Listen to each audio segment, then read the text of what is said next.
Hey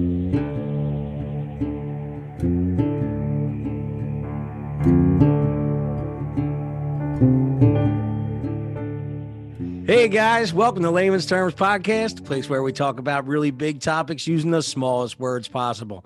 I'm Danny the bartender. And I'm Tommy the trash man. And together we're just two guys trying to explain the ever-changing world around us the only way that we know how. And today we got a lot of random topics to talk about. There's a lot of little interesting stuff going on that I don't know. We thought you guys might be interested in. I didn't warn Tommy about this, but before we start today, I am going to ask you right now that if you're watching or listening, please like, subscribe, and that stuff's kind of important for us getting our stuff out there and beat the algorithms. So if you're watching, subscribe. If you're listening, subscribe, and make sure you give us a review and leave a comment or anything.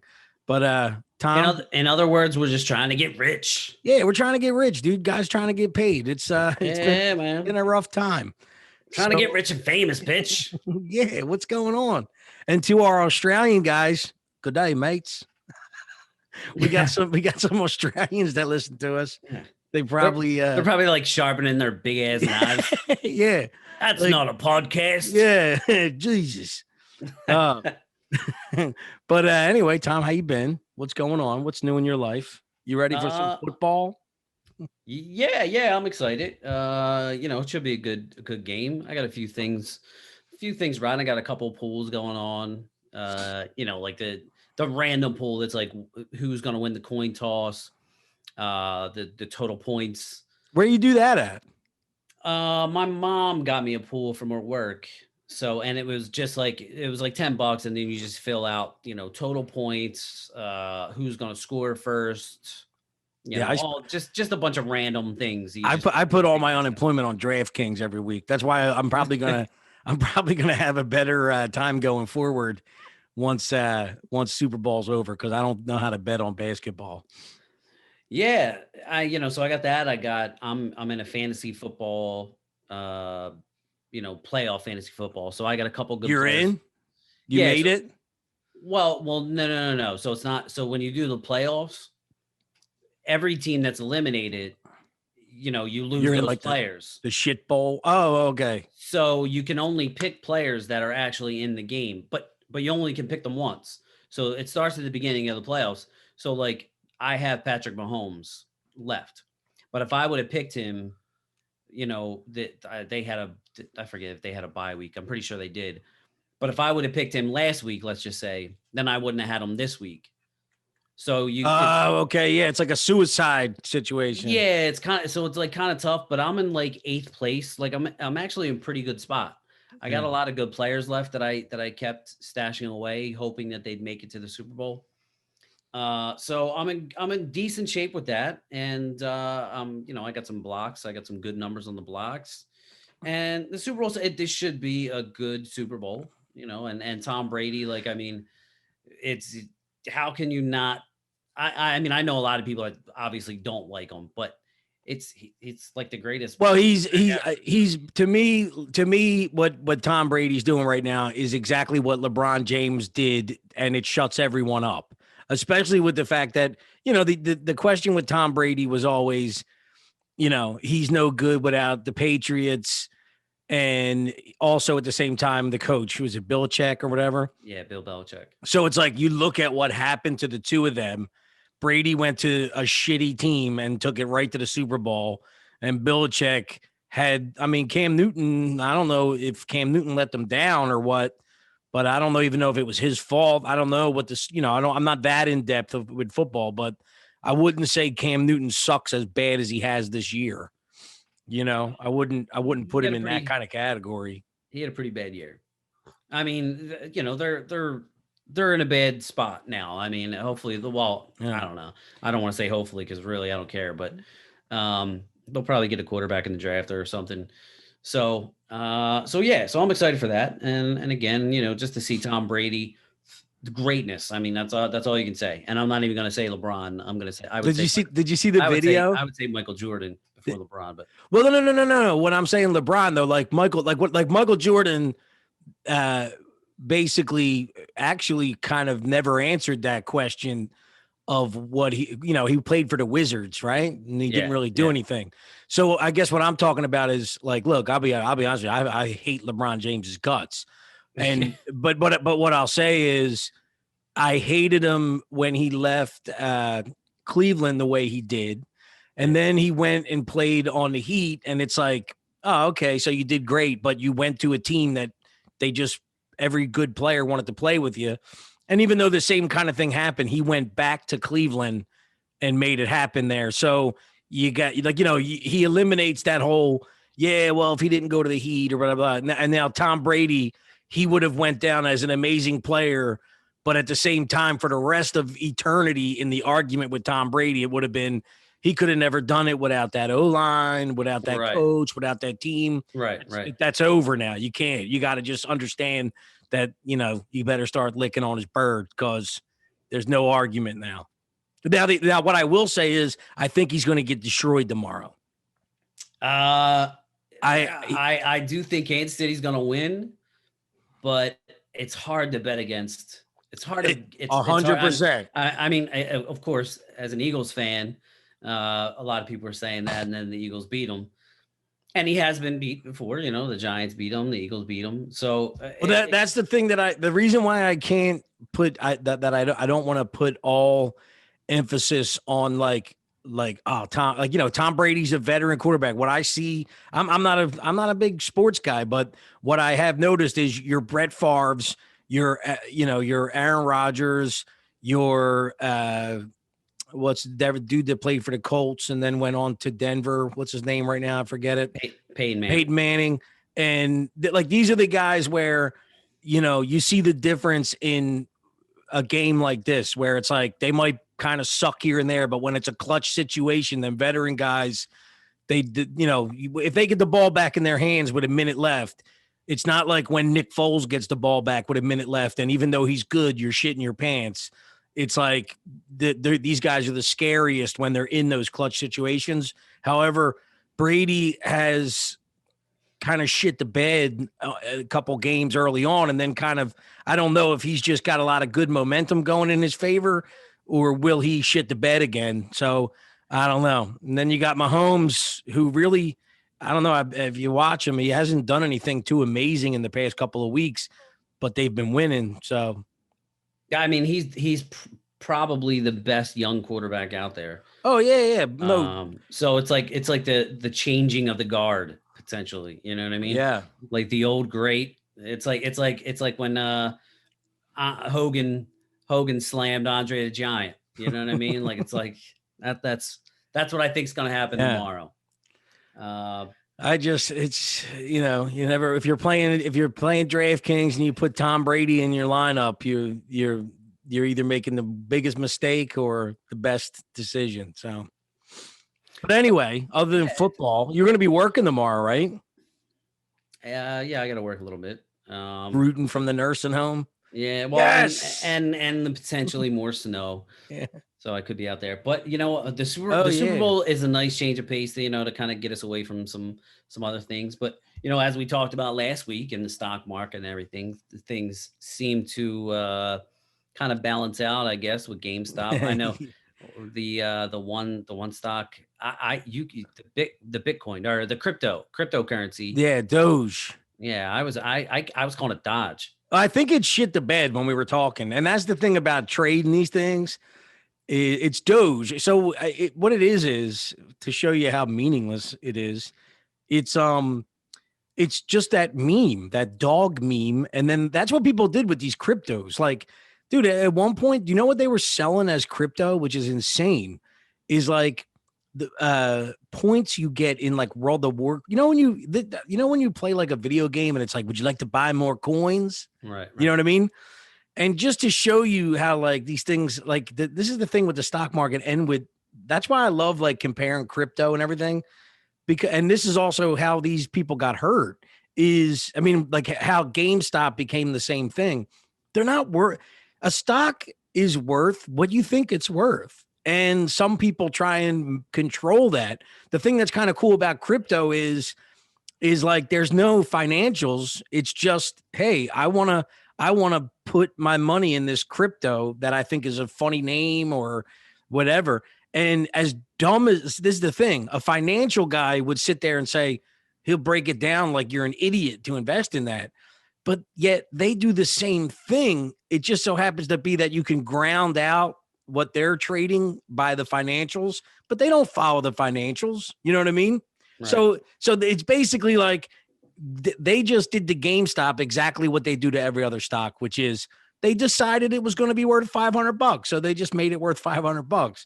Now, as I said on the podcast last time, I thought it would have maybe, just because I thought these guys were still trying to play with it. But like I said, not to be like, oh, I know anything, but it's like if you didn't get out the next day, I knew that shit was going to be nothing. I don't know what it is now, but last I looked, I think it was $80 or something. Yeah. Did it go lower? I'm not exactly sure, but considering it was up to like $300, it was up to $500. Oh, was it? Oh, it went up to $500. So, but this is the thing. Like I was saying on the last thing was that basically the only way that you could play that is like the day that the shorts expire. And so if you hold on to it forever, like basically when you got a stock that goes to $500 and back down to 350 and then to 170 and then back to 500, even Dave Portnoy, when he's saying hold it or whatever, now any good investor would sell all along the way. You make money on the way up and on the way down and you play with it. What they were able to do though was, these people had it shorted at $17. So, I mean, they just destroyed them. But after that going forward, you got to get rid of that stock or you're holding on. It's even like with Doge, like, listen, I'm in Doge right now because there's momentum. There's momentum in the stock, which is the best thing you could ask for. But the thing is I'm at the same time. Now, I don't know because I haven't done many cryptos, but I would say that this stock may possibly see $1, but at the same time, it probably even possibly will see 0 cents again, Right. So the I want to get in and get the hell out and play with it and whatever, but you have to remember that, you're what are you really holding on to? That's what makes crypto so weird is it's just based on what people want to buy. That's it. Right. And they make cryptos constantly. But I used to say when I was investing, this is what I think is funny. And this is why you got to buy certain stocks. So when you have a portfolio of like, say I said to you right now, like, okay, you got Apple, you got Facebook, and you can only buy 2 stocks. They're the same price. And I can guarantee you that they're going to make you the same return. So you can buy Johnson & Johnson, you can buy Facebook, Apple, or you can buy, Brownie paper towel. And it's like, even if you said to them, look, wherever you put your money in, you're going to get the same exact return. They're going to say, okay, well, I want Apple. You know what I mean? Like if I said to you, like, hey, here's 2 stocks. I can guarantee you if you buy either one, I can guarantee you're going to get the same return on both. But which one would you like?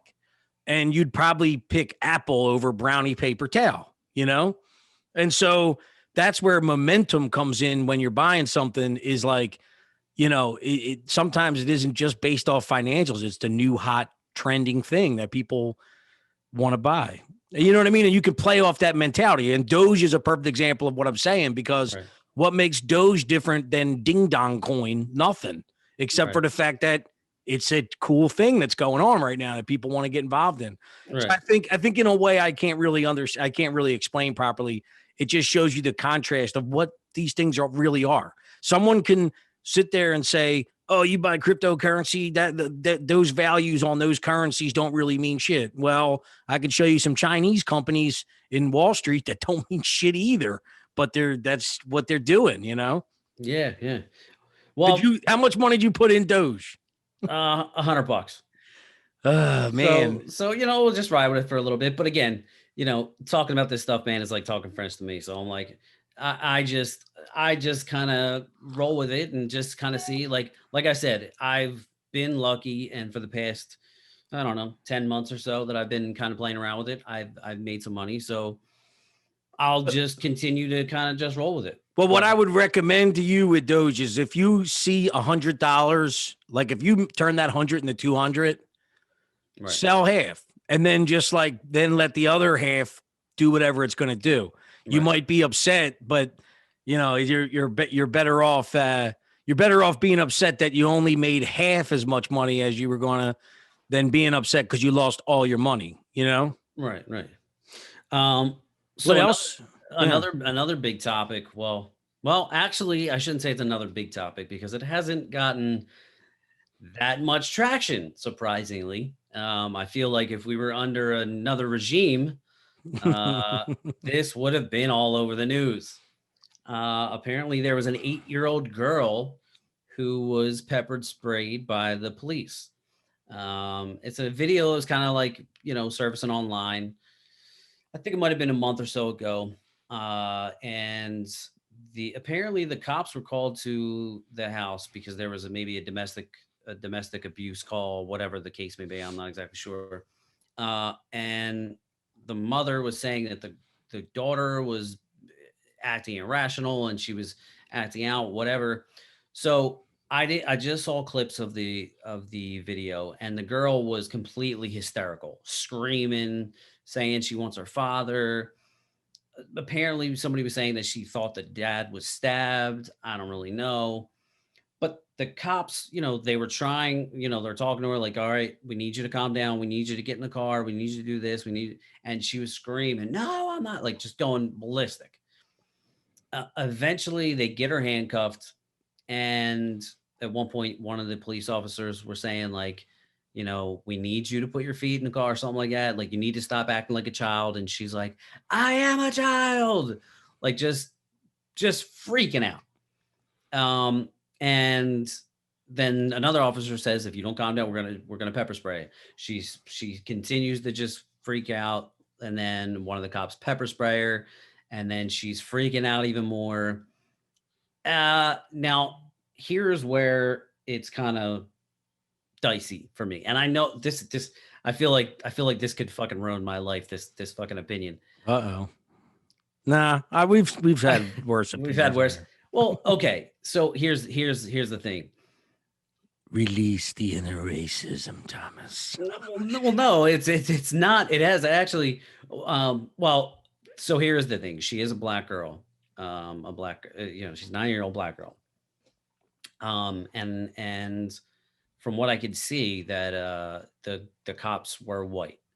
Now, of course, like I said, if this was under the Trump regime, this would probably be a bigger issue. I don't really know. Well, the best part is nobody probably even knows what you're talking about. Well, so I saw it online, and again, I'm not knocking you. I'm just saying, think about that. Oh, no, I know exactly what you mean. But this one guy that I follow, he is just, I guess he has a podcast or whatever. His name's Connor Wanders.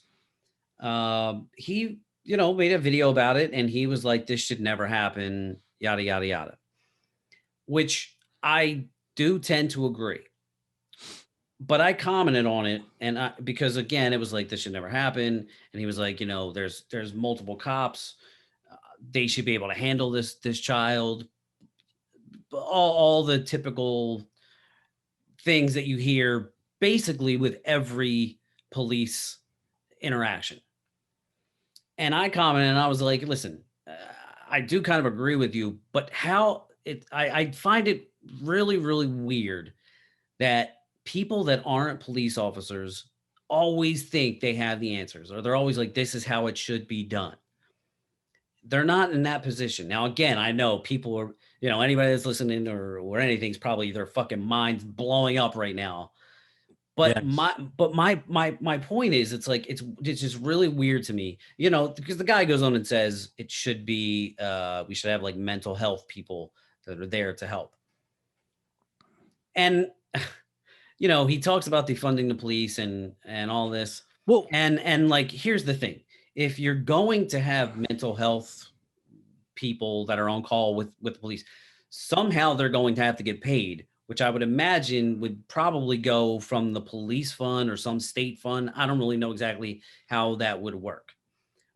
But that's so obviously that's more tax money that's going to have to come out of the taxpayers, city, state, whatever.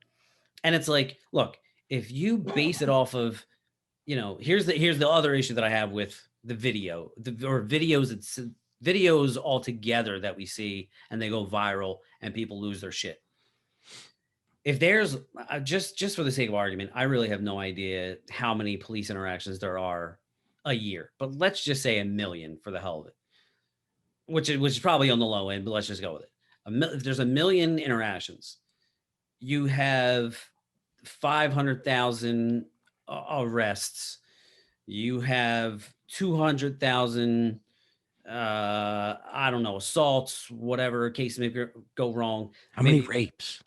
I don't know, but I'm just kidding. Go ahead. When you all boil down to the numbers, at what point, how many of those cases are you going to need, a mental help service individual for that particular case? Yeah. All right. So that's one. And out of those, let's say if there's, I don't know, 5,000 of those, right? What is the percentage of times that they actually go wrong? Well, and so it's like, so then you have, it's even lower than that.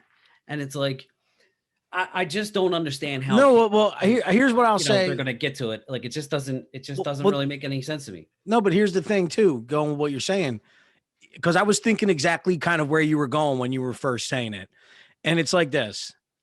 This is what people don't understand. Like in Baltimore, again, just like you're guessing, the best part is like about numbers. What I mean is we can guess about numbers and probably be close to being right. That's how, like, it's not uncommon for 5 people to get shot in a weekend. If not, like, actually that's low end in Baltimore. And with what you're saying now, it's like, what people don't understand is now we're looking at a video of a 9-year-old girl, right? Which is to a Baltimore police officer, that interaction with that 9-year-old girl is nothing compared to the shit that they do on a daily basis. And it seems to me like all these people that are talking, from the sidelines, the way that they go, the way that their mind thinks is like, oh, they need to have, like, basically there needs to be 10 people on that scene, like somebody that deals with women, somebody deals with children, somebody who's a mental whatever, somebody who's a social worker. They should, whatever. And the thing is like, like that incident is nothing. And that's the number one thing I saw in that video that confused me even more with the context, is because flat out, hands down, there's something wrong with having that situation transpire with someone at that age. However, what I thought was weird, and somebody who would be a defund the police person would think that this would be a perfect example of how, they would be right, but I don't believe so. But the thing is, do you see how that cop was like, should we just spray her? Okay. And they're like giving her time. And then he's like, spray her, just spray her. He's either the most evil human being in the world, or that's how they handle. Now, I don't understand that. I don't understand how spraying somebody who's going crazy helps. But I have witnessed somebody trying to rob somebody in Philly once, and man, they got sprayed and they just like stayed where they were for the next 10 minutes, like real calm, and just rubbed their face, and they were just in themselves. So maybe that's the goal. But I guess what I'm trying to say is, like,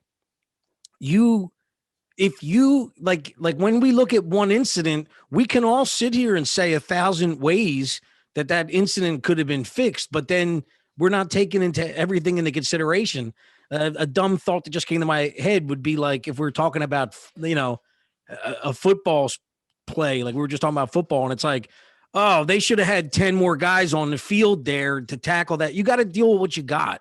And you know what I mean? And there's there's only so much money that you can pay people to, and it's not about money, because if we can produce the money necessary for resources, if they could be transferred into other areas.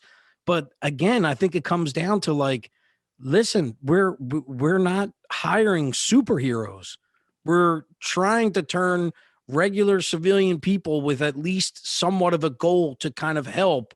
But at the same time, let's not forget that they're regular people. Everybody has a thing that they worry about. Not every person out there is willing to completely risk their life in situations where it's unnecessary, and there's other means to it. And there would have been a perfect way to handle that situation. But I mean, what's going on? You got a 9-year-old girl. I don't even understand why. Like, this is where that video perplexes me, is I don't understand how that situation even comes about, and how often that situation comes about. And to me, I feel like there's a lot of other things that you could fix first before you start worrying about how many. Like, again, it's like, what is the real problem? Is the problem that they're like, I don't think that girl was mentally ill. I think she has other things in her environment that don't allow her to act like an 8-year-old girl. You know what I'm saying? Yeah, I mean, listen, she was in a police car and she was handcuffed. There was the Hodge twins. They made a video and they were condemning the police. And look, I kind of get it. I mean, she was handcuffed. She was in the police car. So was it really necessary? And this is where, again, I don't have children. So I don't know. I mean, of course, like, it makes me seem like I may sound like unsympathetic or anything, but I'm looking at the situation and I'm like, well, I don't know. I'm really conflicted when it comes to this, because I do see both sides. I see, like, I understand why people are so enraged, but then on the flip side, I also see everybody being like, I was looking at it like, and I'm like, okay, so if they don't pepper spray her, and maybe if they grab her and like shove her in the car a little bit harder, or if they slam the door shut and her foot was in the way, then they're going to get crucified over that, because she's an 8-9-year-old girl. So this is a no-win situation for them at all. Who the fuck? Here's the thing that I think people don't understand too, is I can guarantee, again, back to us taking a guess, but I'll put money on it, from the little bit of interactions that I've had with people after the Baltimore riots a couple years ago. I seen the police force in Baltimore completely diminished. Basically, the minute that those riots happened, the mayor of Baltimore told them to stand down, just like you saw all over the city later. I mean, like you saw all over the riots this year. And because of that, these veteran guys that have been cops for 20 years, they were hanging on, waiting for their pensions, maybe like trying to get the maximum, whatever. They were like, I'm out. And so I can guarantee you that, just like you said, no matter what that cop would have done, he would have been crucified. And so who the hell wants that job now? And who's left working? So I think that technically, when we're saying all the actions taken that are supposedly helping the situation, in reality, going forward, I think it's going to get worse. Well, and that was the thing also, when people, they made the video, they make their podcast, do whatever, like, kind of like we are. It brings attention to the situation. And it's like, is it really something that needs to be, like the one guy that commented, made a video and I comment on it, and he commented back. He's like, well, this needs to be addressed. This is something that should be handled, needs to come to light for people to see. And it's like, I don't know that it is. Look, is the girl, she got pepper sprayed. Like, she's going to live. Like, I got roughed up probably worse than that from cops when we were kids underage drinking. You know what I'm saying? Like, I just don't like, I think people think that they're actually helping, but all they're doing is making things worse. And that doesn't, and I'm not trying to make light of, because of cops that don't do the right things, because I don't know that they did handle it the right way. I'm saying is the fact that we constantly want to nitpick at police over every little thing they do. is that really where we want to go? Because at some point, are you going to like, why do you even want police in your life then? I mean, Yeah. if we're so hardcore about, defunding the police and all these things, like then what do you want them there for? Well, this is the thing I'll say when you sent me that video, right? Like here's how fucked up things have become. I'm looking at the video and I'm like I realized, like I think the most I got out of that video was that I realized, like, I don't, like, when I seen it, there was no reaction from me. The reaction was, I don't know, is this fucked up? I'm not even sure. And so Okay, no, and so so so what I mean is, like I don't like I really do believe we're in this, like, up is down and left is right and whatever. And so, yeah, I'm looking at this video and you just said it again to me. Like, I'm talking about, I was like, I started to say, yeah, I don't know if it was right or wrong. And then when you were like, well, she's 8 and she's in handcuffs.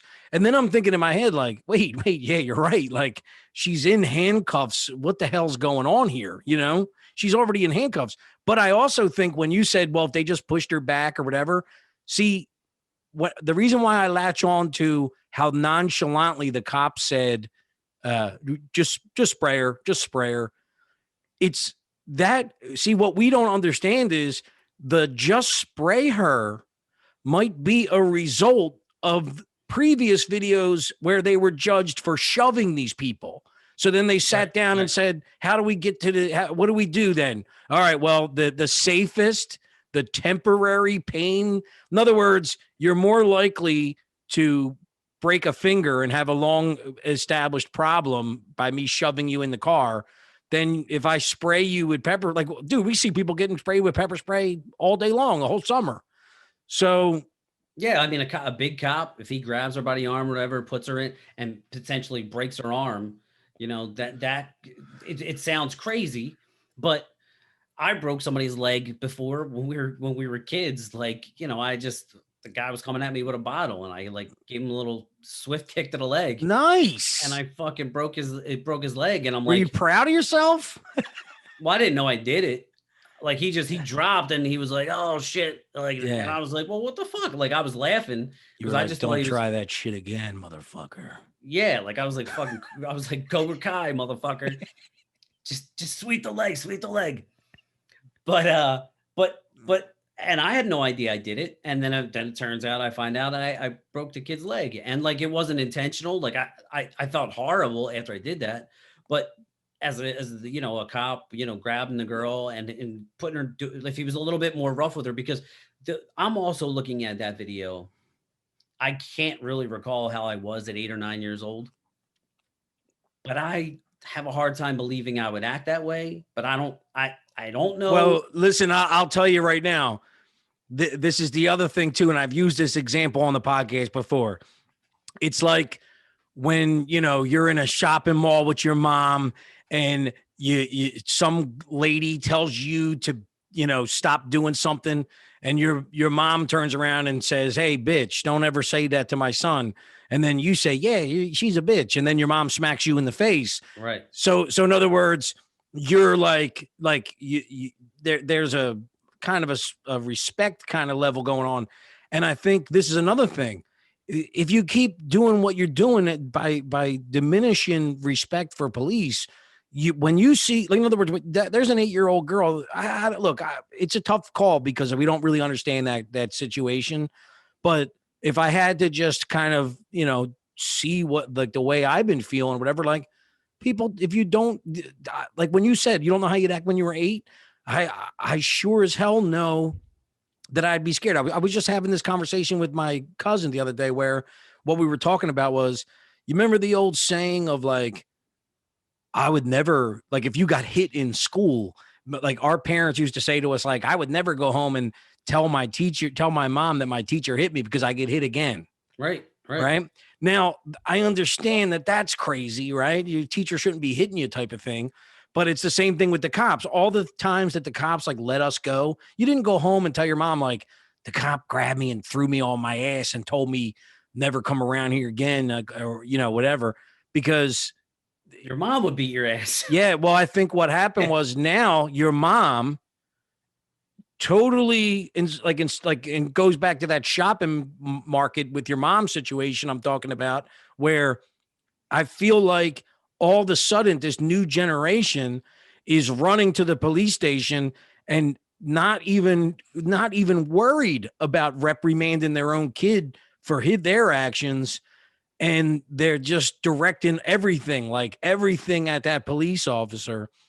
And the result is like the kid sitting there, unlike the kid who gets smacked for calling the lady a bitch too in the supermarket. That kid's sitting there like, yeah. And like, imagine someone stating that case.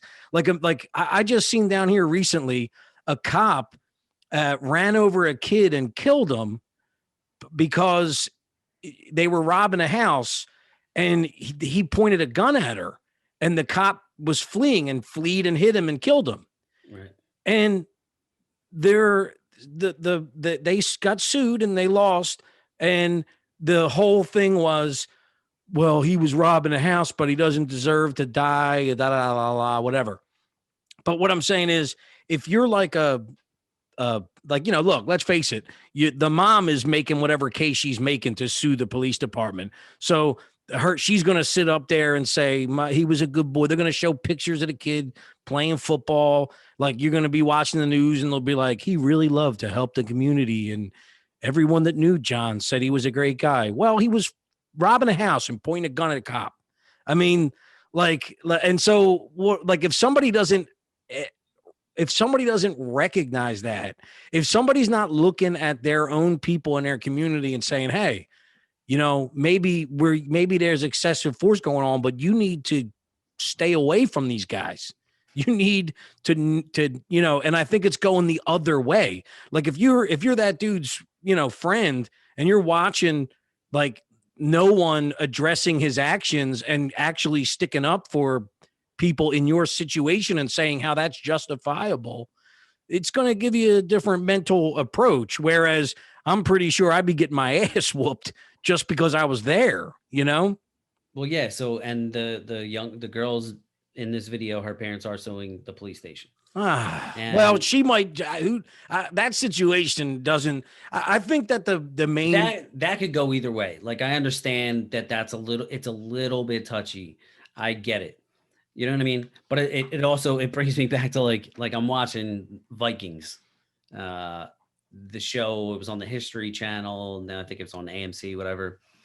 And yeah, first of all, I'm completely obsessed with it because it makes me feel like such a pussy, because like these dudes are just straight savages, sleeping on the ground, like dirty, like rain, like there's blood all over their face, like, and they're just drinking ale, like killing animals, like just eating them. And I'm just like, everything to me, like, I'm like, that's like, it's just so wild to me. I'll talk a little bit more in depth about that in a minute, but at one point, the one guy's kid is old enough when they go to raid this village, and they're climbing up these ladders and people are getting killed, and he gets shot with an arrow. And the mother and the uncle are like, well, why would you let him do that? He's still, I guess he's like 17, 18, but he's a big boy. And he's like, he's a man. Start treating him like one. You know what I mean? And it's like, it's just the whole mentality from then to now.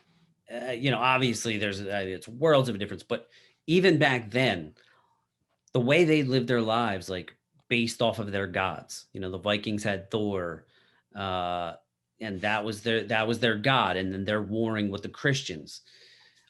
All of their decisions were wrapped around faith and religion. And it's interesting in the one book that I talked about recently, where everything is fucked. In the chapter I'm on now, he's talking about Friedrich Nietzsche, and he's famous for saying God is dead. A philosopher, and a lot of people may misinterpret that statement. It wasn't necessarily, he wasn't like proclaiming, like he wasn't a Satanist saying like God is dead, like haha, I'm super evil. It was more about God is dead as though society now is not living for God, like because medicine and science was ushered in, and people started to lose faith, and they weren't depending on, again, like I'm watching Vikings, and when things are going wrong, in the show, they're like, why have the gods forsaken me? You know what I mean? They don't realize that weather just happens, and that's another one of them. You know how I'm saying, how I always say, like there are these things that kind of sound crazy, but at the same time, I'm seeing them happen in our world. And one of the things that's part of like the Communist Manifesto or whatever is your goal is to tear down the belief in God, or the reliance on religion, and replace religion with politics. And on one hand, it's like, that sounds like a pretty big adventure. But on the other hand, you look at what's going on where, me and you even talk about how we don't even want to talk about politics as much as we do, but it's kind of like things have shifted from a reliance on like, well, just believe in family and do the right thing. And they've shifted to like, I need Hillary Clinton or I need Donald Trump to do something for me. You know what I mean? Like we've shifted to this, like this reliance on these politicians, and they say that's a strategical goal of whenever somebody wants to, I'm not even relating that to us. I'm just saying when someone says God is dead, and you see this attack on religion in our society in a sense, and you wonder if it's being purposefully done or if it's just kind of, where we're going. I mean, who goes to church anymore? If you look around, like I'm looking like all the churches in Baltimore have been turned, and the same in Philly. There's no more like look at it was happening to us and we didn't realize it. Like when we were going to school, we had Loretta and Barney's and St. Clemens, and but we were already in like, people were saying, oh, well, St. Clemens used to be a school, but then it became, or St. Irenaeus, and yeah. And then by the time we left, St. Barney's was like 5 different schools merged into one. Mm-hmm. And so the reliance on churches and so basically, if someone was to have a long-term goal to destroy our community, or if it just happened naturally, the bottom line is that people aren't acting like a community anymore. And like, listen, I went to church. I was never holy. Neither was my family. But you just kind of partook in the community aspect of it. Like we go to church, you go to the school, we do these certain community things, and that's all gone. Did I far reach? No.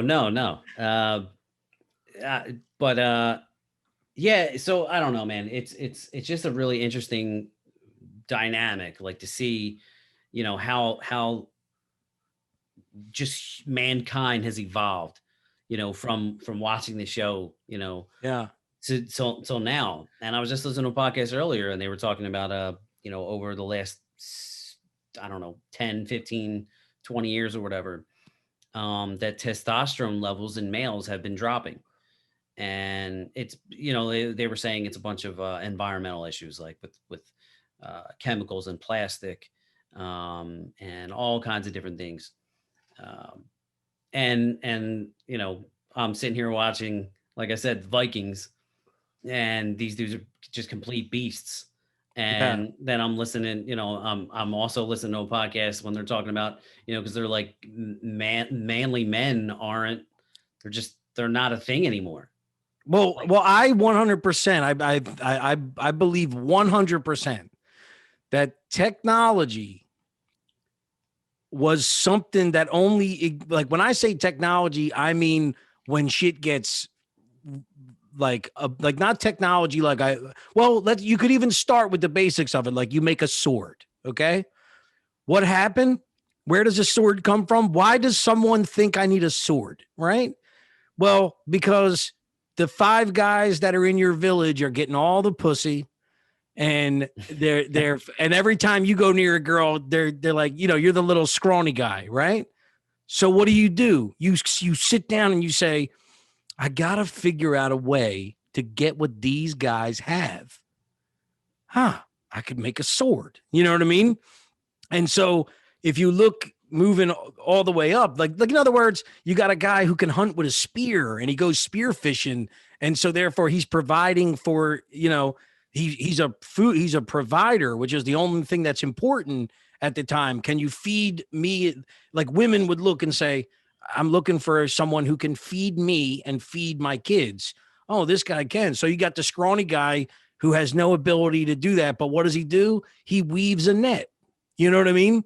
And so you carry that all the way on to today. And that's why the world's being ruled by Zuckerberg and Jack Dorsey, because, I mean, if you even think about it, like I'm pretty sure Facebook was created because the dude had no social life. You know what I mean? The social network. Yeah. But am I right about that? Didn't he kind of come up with the idea for Facebook because of he wasn't some popular guy at school. He came up with a way to kind of make a community for people that, like him, that were shy and whatever else. It was a dating app. I mean, it was strictly for a university. Yeah, but it was kind of like a dating app. It wasn't like a dating app like, do you like this person or whatever? But that's what it was, this social thing that got created. But people were meeting, like it was like a way to meet the girl that's in your class that you're too afraid to talk to online. Right. You know what I mean? It wasn't set up as a dating app, but it took off because it was a dating app, Right. Yeah, man, I don't know. It's just wild to me. And another thought on the Viking thing too is another weird thing to think about is when you said that, like, they were all fucking strong. Like apparently you were getting your weenie hard watching how strong and big all these men were. No, no, but you look at a guy like that and you're like, that's a man. I don't know what the fuck I am. You know what I mean? But what I will say as well too is, dude, and that's how they were for thousands of years. There was no change. Like, think about it. It's like, oh, the Bronze Age. Like, that was when they found a new way to make a spear. You know what I mean? Like 1,000 years later, they came up with a bronze spear. And, and so like there was no major change. And then you take the last 100 years in our society, and we've had three major, we basically went from, the iron ore to the Bronze Age to space in 100 years. And the other crazy part about technology at where it's at now is the rate at which, when they created coal power, it went on for 50 years as it just slowly progressed into something else or a little bit better or whatever. I mean, the up-to-date computer is outdated in a year, probably less at this point. And so, that, like, I was just watching something about how they're saying about the future of jobs. What's going to be so scary is, how, like, you'll see right now people come out and they say, well, they can, like, listen, I don't want to say whether it's wrong or right, but when they say, like, well, these guys that are working the Keystone Pipeline, they can just turn around and start doing solar equipment or something. And then they say that quasi thing of learn to code. Well, that just got us banned. Is that a ban? Is that a no word? I got to get a list of the no-nos. Yeah. Is surprisingly it is. Yeah. I'll bleep it out. That's horrible. That's That's insane. Yeah. But so what I saw that I thought was crazy was they say that the world will come to, dude, it was a scary thing I was reading where they said that the people that are considered as non-essential right now, eventually moving forward, like there's been books written on a useless class of people. That's what we're going to be, a useless class. Right. And what they say is the thing that's going to be the hardest part for the useless class is that technology is going to advance. So even if they catch on, like if I say, if you were to say, okay, I'm going to learn to I don't want to say it. And yeah. And so you're going to learn computers. You learn, and then you kind of get a grip on it. And 3 years later, you're back to being useless again because you got to figure something else out again. So that's some scary shit, if you ask me. Yeah. And one thing I want to go back to, the Vikings and how they were and how they treated their sons and daughters and how they were kind of like tough on them. And going back to this video with the police and also having this conversation with my barber a couple weeks ago before this video even came out.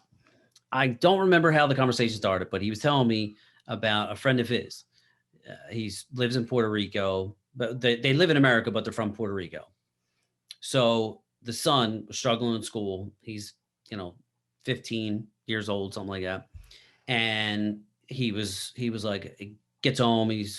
I don't really know what happened, what he was doing in school, but the father was like, I'm going to knock the shit out of you. And he was like, you can't do that because I call the cops. So he goes, okay, all right. So rides out the end of the school year, summertime comes, they fly to Puerto Rico because he has family there. Gets off the plane, gets in the airport, takes his belt off and starts whipping the shit out of his son in the middle of the airport. And, the son's crying. And he's like, but people aren't even paying attention. Like, it's not even happening. So, they're there a couple weeks. He flies home, leaves his son there. Son's like, what are you doing? And he goes, no, you're staying here with your grandma. So he's like, for weeks, he's calling him, crying him, Dad, can I come home? No. You want to be an adult. You want to come here. You want to fuck around in school. You don't want to do your shit. No, you're staying there. Finally, he lets him come home. And he goes, never had a problem with him again. Now, can you imagine if you saw a parent take off their belt in like LAX and start whipping their kid? In 1985, yes, I can imagine it. I don't even know in 1985. Yeah. But what I'm saying is, he was like, the funny thing is, he was like, because in America, yeah, he's like, you'll get in trouble here. And he goes, but they weren't even paying attention. Oh, yeah. Of course. In Puerto Rico. And so like I'm saying, like you see this video and I'm like, I can't imagine acting like that at 8. I'm watching the show The Vikings, and then I'm hearing this story, about. Oh, then she'd be dead. They'd be like, just and I'm just drown that one. And I'm like, there's all this talk about mental health issues, and now, instead of police dealing with them, we need mental health experts, and it always kind of cracks me up because like we always want to take these soft approaches to things, and then people want to come because this one woman commented on my comment to this guy's video on Instagram, and she was like, studies have shown, mental health and all this stuff. And it's like, dude, I don't know, man. Like, again, I'm not the smartest guy in the room, but sometimes I just feel like we have become so soft that it's like, yeah, I don't know. Maybe there's a part of us that really needs to toughen up a little bit. Yeah. And this guy, I don't know if I talked about this on the podcast or not, but a couple weeks ago, I was at a friend's house. They have a newborn, and they're downstairs, and he's crying. Now, the mother was crying because she wants to go and comfort, the baby.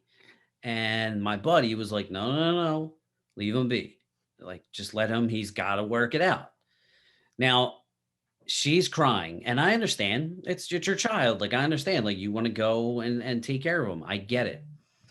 And that's that fine line. It's like, what do you do? And I don't blame her for going to her child to help. And I don't blame him for saying, hold on, let's ride this out. He has to learn to adjust to just put himself back to sleep. It's like everything, even the smallest example of when you first get a puppy. Like, I know it sounds ridiculous, but when you first get a puppy, like the first couple days to a week, it's going to cry all night long. It's not with his mother anymore.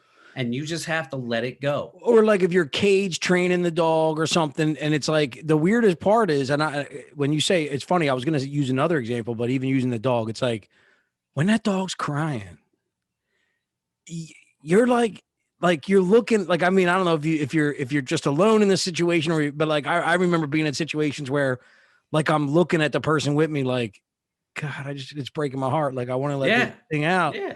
but you can't. But and then let's use a crazy example.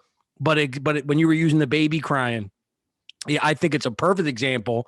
It's a little crazy though because people have different opinions of this, but it's like the girlfriend or the boyfriend of the girlfriend who's calling them and saying like, I need you right now, or you need to come, whatever. And it's like, if you keep giving in to that, then you're actually creating a worse situation.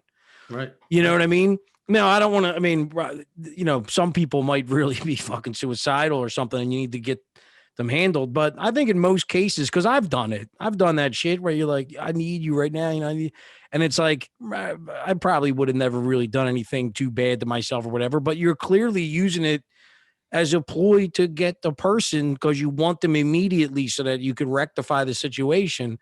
But that person on the other end of that needs to let you know this is not how this goes. You know what I mean? Yeah, and dude, I caved. Like when my puppy was crying for the second night, she was crying all night. I caved. Like I just brought her in bed with me and she stopped crying. Yeah. But because of that, now it's the first dog I ever had, so I don't really know. But because of that, like my dog fucking whines over like the moment she doesn't see me anymore, she whines.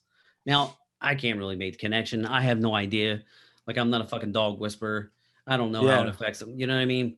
But it's Well, just it's but just but you understand that you did that. Like I think if we're trying to relate this in a way, what happens is like because you treat your kid a certain way, don't expect that treatment to be the standard outside of your home. You know what I mean? oh Like yeah, like yeah. like now your kid's in like that's how your kid treats you. And now when when your kid goes to class and the teacher's like your kid started shouting and kicking shit and threw books, and it's like, don't expect that teacher to treat that kid like, I mean, like Like under, just because you coddle your child, you shouldn't expect the teacher to yeah, coddle them either. but But also understand that you coddled your child. Like you said, like there's things that I do with my dog that other people that I actually know that my own selfishness created that problem in the dog and I deal with it. But I also then understand that when I give the dog to other people, they're gonna be like, I can't fucking handle this, or right, whatever. right. And I don't go like, oh, I don't go complain to people about the dude. I'm like, yeah, well, I let my dog sleep in my bed. Like my dog can jump in any chair, sleep in my. Because same thing when I was building the house and I got the puppy, and it was me and the puppy. So Right. it was like, hey, come lie on me, come whatever. And then, you have a girlfriend and she's like, you let your fucking dog lay in the bed, there's dog hair or whatever. And I'm like, yeah, that's how I do things. Now, if my dog was to be at somebody else's house and they're like, get the fuck off my bed, that's the rules. Right, right. And listen to us comparing kids to dogs, but let's just start by saying that, Dan and I, neither of us have kids. So we don't have a lot of skin in the game. Maybe we're not the Yeah. most experienced people to be talking about this, but at the same time, Well, you can go ahead. you can make a connection. Like I always said, for us, getting a dog was like training wheels, you know what I mean, before having a kid. It's like a little taste of being a responsible, taking care of something Well, other than yourself. the difference, I actually think having like raising a dog in the beginning and then like, not, you don't have to do much with the dog as it grows up, but having a dog as a baby is got a lot of similarities of someone raising a baby, I guess. The only difference is if you fuck up, it doesn't really matter. Like if you Yeah. fuck up and your dog's like a little, your dog's aggressive. It's like, Yeah. well, yeah, I fucked up. What do you want me to Oh, do? your dog shits on the floor. Oh Yeah. yeah. Well, your fucking kid's a psychopath. So Yeah. If your kid starts shitting on the floor, you fucked up. You're like, yeah, hey, we got a problem hey. here. Yeah. We But need we need some mental health people. And you know what, man? And this all goes, and going back to politics and how things are super soft. We have congresswomen that make outlandish claims of like being in, first of all, making claims that other members of Congress are trying to kill them, Murder them. they are equivalent to sexual predators that we're talking about AOC, Alexandria Ocasio-Cortez. She is a special one. She really is a special one. I'll tell you, man. She if for people that don't know, she made kind of offhanded made the claim that she was in the Capitol during the riots. She was in DC. She just was in a different building. Now she didn't say she was in that building, but she kind of insinuated that she was there. And then when cops were banging down the door saying, "Where is she? Where is she?" She was all nervous and she said, "Oh my God, I thought this was it. I thought I was going to die." Meanwhile, the funny thing is there's another congresswoman like whose office is right next door. When she ran over to her office, like she's sitting there drinking her coffee, like, what's going on? What's the issue? And then AOC was very judgmental towards the cops. Like she was saying that I don't remember. There was something. He basically implied that she was like, this is the thing that they do, and it's gross. She worked in the whole feeling of what the narrative of the story is that we can't even trust the police. We can't. So she made it like as if even though the cop was there now and she was aware that he was a cop, he was by himself and she still was afraid because because I thought she said cop. something. Yeah, and like she thought that he was putting her in a compromising situation. Well, this is what I'm saying, where the narrative is, it's like the cop didn't do anything wrong, but she elaborated on the only way that what she said works is this narrative of like the police are on the Trump supporters side and they can't be trusted, Yes, but like that's not true. And she did bring in race somehow. Like she was like, is it a white sounding name or something? Like every box that basically you could check, she tried to do to virtue signal to her fans. And it's like, look, I mean, I'm just like kind of like a loss for words for the way she acts. Again, this is the same woman that Ben Shapiro offered to have her on the show and debate, and she basically considered that catcalling. And she tweeted about it that it was equivalent to catcalling. Basically, she said about Ted Cruz that basically Ted Cruz was trying to kill her apparently.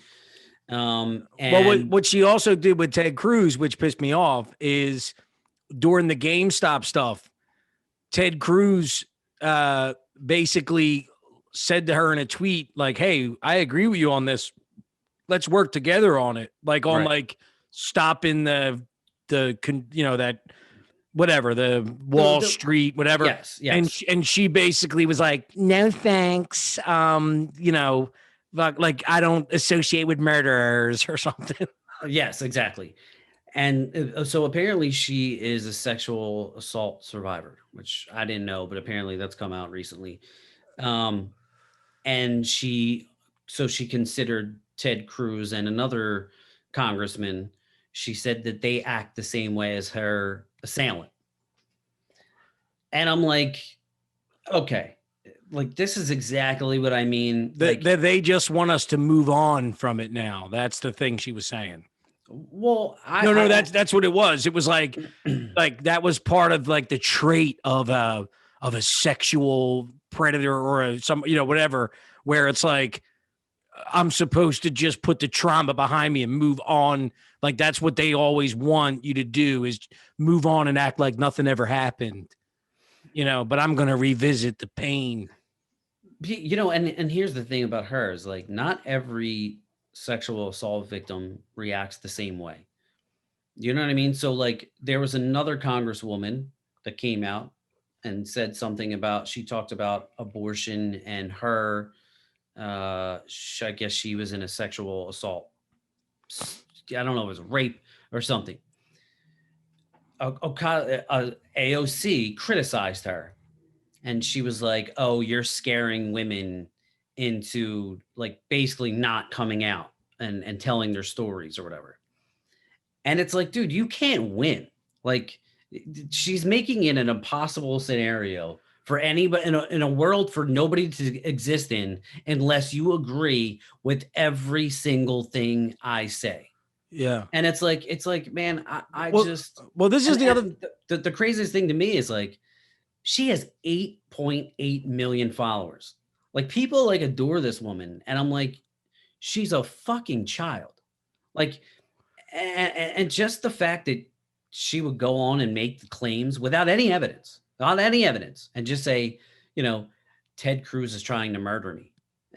It's just mind blowing. Well, what's mind blowing to me is that I'll be in a conversation with somebody a year from now, and they'll go, "Sorry, Ted Cruz is trying to have my head AOC." I'm dead serious. You can think I'm being an idiot, but I will be debating someone, and they'll be fighting me on they don't believe anything Ted Cruz says because he tried to have someone murdered or something. Right. And you're like, what? Ted Cruz is fucking Tony Soprano now. He's trying to get Democrats whacked. Like, come on. Are we serious? Well, the thing that's sad, and this is what I also like about the AOC thing, but what I think is sad is, do you remember last week when I said I think the most important thing that I'm seeing happening that's given us a shot here is, remember I said, like, when they start to see, like, we know we've been lied to in the media. We know that. If you support the things that I support, you've seen the betrayal by the media. You know, even with the AOC video right now, like, I could understand how if you love AOC, you don't see what I see. But I just watched a 3-minute video before we got on here of CNN, and the title was "Conservatives are bashing," like, not even because that'd be one thing if the story was conservatives were bashing her, but it was, here's why conservatives are fact checking AOC's story. And if you read that, in other words, how about just saying, here's why some people are fact checking her story. But when you say, this is the world we live in, when the title is, here's why conservatives are, that right away is saying that people that we don't agree with are saying things about AOC's story. And then the CNN video went on to basically do what you and I can both do. I can sit here and say why maybe she still was fearful, why some of her fear may have been a little exaggerated, whatever. But they told that's like, why is CNN making a video geared only towards the defense of AOC?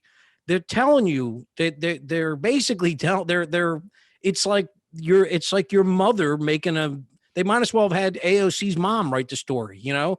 And so what I think is great is that maybe it's only 10% of those 8 million, but now she's a liar. Now she's an exaggerator. Even if that's all that comes out of it, like 10% of her followers are like, come on, AOC, give it up. Like, you exaggerated the story. It's going to make them now question her. Like, it's going to give her a little less with those people that are willing to critically think, like, all right, AOC, this isn't about you. And you're starting to see this, kind of coming up in other situations. And I'm loving it, not because I don't love the fact that AOC was an idiot for a day or whatever. I don't love the fact that I wouldn't love it if she was really going through some type of pain right now because of the repercussions of her exaggerated story. But I don't care about AOC because she's an elected official that's supposed to be there for people. And if she's not giving true accounts of situations, then she's not doing anybody any good but herself. And so I hope that some people out there are starting to realize, like, when you said there's no religion, there's no God anymore, whatever, like, AOC is not your God. And if she is, well, she's fucking lying to you. And you can see that now. So maybe moving forward, either she will kind of hold back because she's felt the wrath of being caught, or you, her follower, will, take some things that she says with a grain of salt. And so that's what I'm seeing happening in the media and stuff right now, that I hope to God it breaks through on a bigger level. But I do see it happening, and I think it's necessary for people to start realizing, like, hey, maybe I shouldn't just believe everything this person says. Maybe I should still question some of what they do and what their agenda is. I mean, do you see what I'm saying? Where like she was trending for a while with, for like 3 days apparently, which is unheard of, as Alexandria Ocasio-Smollett. Yeah. So in other words, they're like, I'm sure not everybody's going to whatever, but it is weird that like CNN is making videos in defense of her story, and even saying that she was kind of lying, but the story is kind of like why would someone say, okay, here's what, whoa, like that's what people got to think about, is why would CNN be like, hey, we got to fix this for AOC? Like if I was in the media, I'd be like, yo, she lied. Let's see where she lied. And I would not make a video where I'm basically saying she lied, but here's why it's wrong for her to be persecuted. And here's why she probably actually didn't have fear and it was just exaggerated. Like, dude, your story should be, how we shouldn't listen to all our politicians or something. Instead, they choose to, like, I really feel like behind the scenes, they're like, hey, we got to fix this. We got to fix this. Oh shit. AOC looks bad. This isn't good for us. And why is it not good for CNN? I don't understand. They're just supposed to report on everybody non-biasedly. I mean, well, there's no such thing as that anymore. Yeah, I mean, it's even gross. I just watched a clip of Jimmy Dory. I forget how to pronounce it. It's either Jimmy Dory or Jimmy Dore. I'm not really. It's Dore, but he's great. I mean, he's a progressive. And I mentioned him before, but he talked about the AOC thing a little bit, and he also mentioned the Newsweek article that it was like critics of Biden are completely wrong about the $2,000 stimulus checks. And so Jimmy Dore was pointing this out, and he was like, okay, wait a minute. Critics? So anybody against Biden? And then he played clip after clip of Democrat after Democrat, as well as Biden, saying, listen, once we're in office, $2,000 checks will be flying out the door. And that's why you need to vote for us. Again, Democrat after Democrat after Democrat, all of them. Georgia, like that's I seen the clip. That's why we need to win Georgia so we can get those $2,000 payments right out to you. Well, now the new statement is, well, we gave you 600, so now we're going to build off of that. So we're going to give you 1,400, which is now that's a total of $2,000. Yeah. And now apparently, like I just sent you earlier, Bernie Sanders is not too happy with the Democrats apparently, because what did he say? Where's the thing that I say? So he said you're not going to give him 50. Go ahead. No, so he said he said unbelievable. There are some Dems who want to lower the income eligibility for direct payments from 75,000 to 50,000 for individuals and 150,000 to 100,000 for couples. In other words, working class people who got checks from Trump would not get them from Biden. Brilliant. I listen. There's one thing about Bernie that I've loved from the get-go. This idea of Bernie fighting against the system. This is one of the only tweets that I can recall Bernie coming out against Biden or Democrats in for fucking ever, because that was the most disappointing thing about Bernie was going back to the Wall Street thing.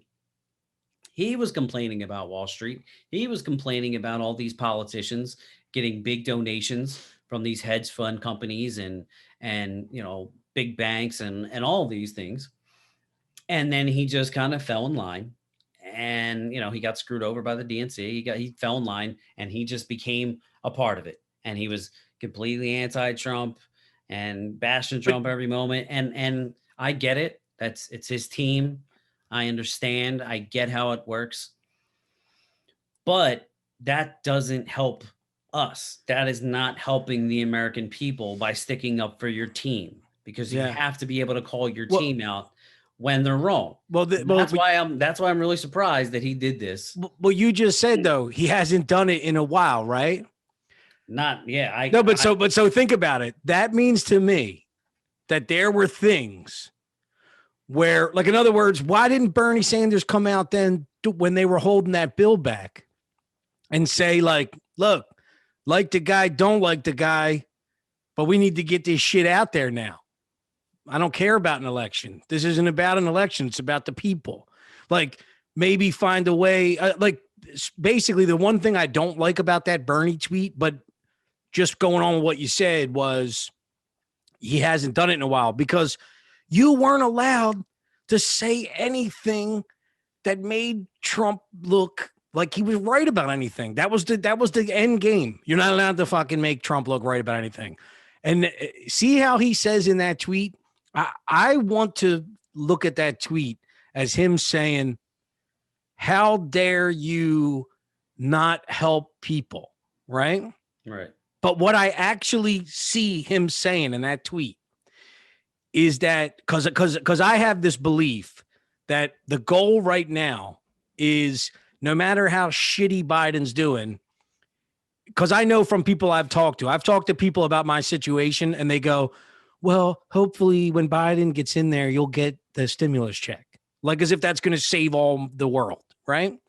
So they want to get these stimulus checks. I think even if they're $1,400, it won't matter. They're going to feel like it's something that they weren't going to get without Biden being in office. So I think a lot of the people that need to be very critical of this administration right now are going to be people that are going to get that check. And that's, like, in other words, if you're looking at people that don't really understand politics and now they're going to get a $1,400 check, it's going to be like, oh, okay, they don't know all the behind the scenes stuff. But what Bernie is saying in that tweet, what I see in that tweet is, however many people are going to lose that check, the people that make over 50,000 and under 75, they are going to have a different reaction. Like, in other words, if you're a Democrat and you got a check under Trump and now you don't get it now, I don't think Bernie cares. Like, I think if it was a Democratic, if Obama was the president and he's the president going into this administration, I don't think he would care that they would pull it down or whatever. Maybe he would, but I feel his concern isn't about people need money. His concern is you may actually make that chunk of people question Democrats, period. I don't think he cares about the people getting the money. I think what he's saying is that is the dumbest move ever, because you're probably basically going to lose the vote of this chunk of people. You know what I mean? Like, I don't feel that he's concerned about the money getting into the hands of the people as much as he is as what the people might think if they don't get the money. The repercussions of it. Yeah. Yeah. I slightly disagree. I mean, because the one thing about Bernie is I do genuinely think that he does care. I think he has. See, the thing about Bernie is he has great ideas and he has horrible ideas.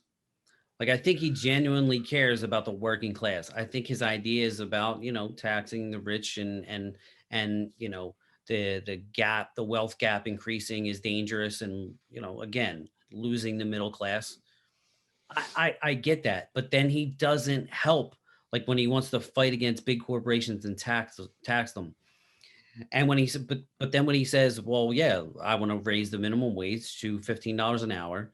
Like, okay, so Walmart and, Amazon, major corporations like that can pay it, and it's not really going to matter the bottom line. Although I'm sure that they will lay some people off. It's the smaller stores, it's the restaurants, it's people like that can't afford it, that are going to get crushed. And that's where I'm like, dude, like you kind of lose me a little bit. You know what I mean? So Well, here's the thing. It's a very simple, the $15 an hour is a very simple economic like discussion to say how it's not going to help anybody. It's going to make it worse. I feel like, I mean, he has to know that. These people have to know that. So in other words, when you say Amazon can pay it or whatever, I got news for you. Here's the gross part is they are so about the bottom line. Like, in other words, Amazon could do that right now if they wanted to, but there's a reason they look at numbers and they're thinking of the stock market. They're thinking of their IPO price or whatever. So they're looking at, when you go to school to run a business, you're going to look at like your labor cost should always be this. Your this should always be that. So the minute you start paying people $15 an hour, your labor cost is going to go against the economic structure that you learned in school. So your next goal now is to get that labor cost to be a percentage different than your profit. So, right. Yeah. So in other words, you're going to like, it won't even be like, well, we can afford that. They can afford it now. Like Jeff Bezos could pay everyone $100,000 a year and probably still make billions of dollars. Well, this is this is part of the problem when it comes. Everything is so it's not just so black and white. It's very complicated. So like for somebody like Jeff Bezos, yeah, he can pay. It's not going to be a problem. But because of capitalism and because of, the emphasis that we put on, being rich and living that lifestyle and doing good business, you would look to downsize and maybe move forward in more automation to replace some workers so you don't have to pay them. So there's like a moral standard that we're losing there.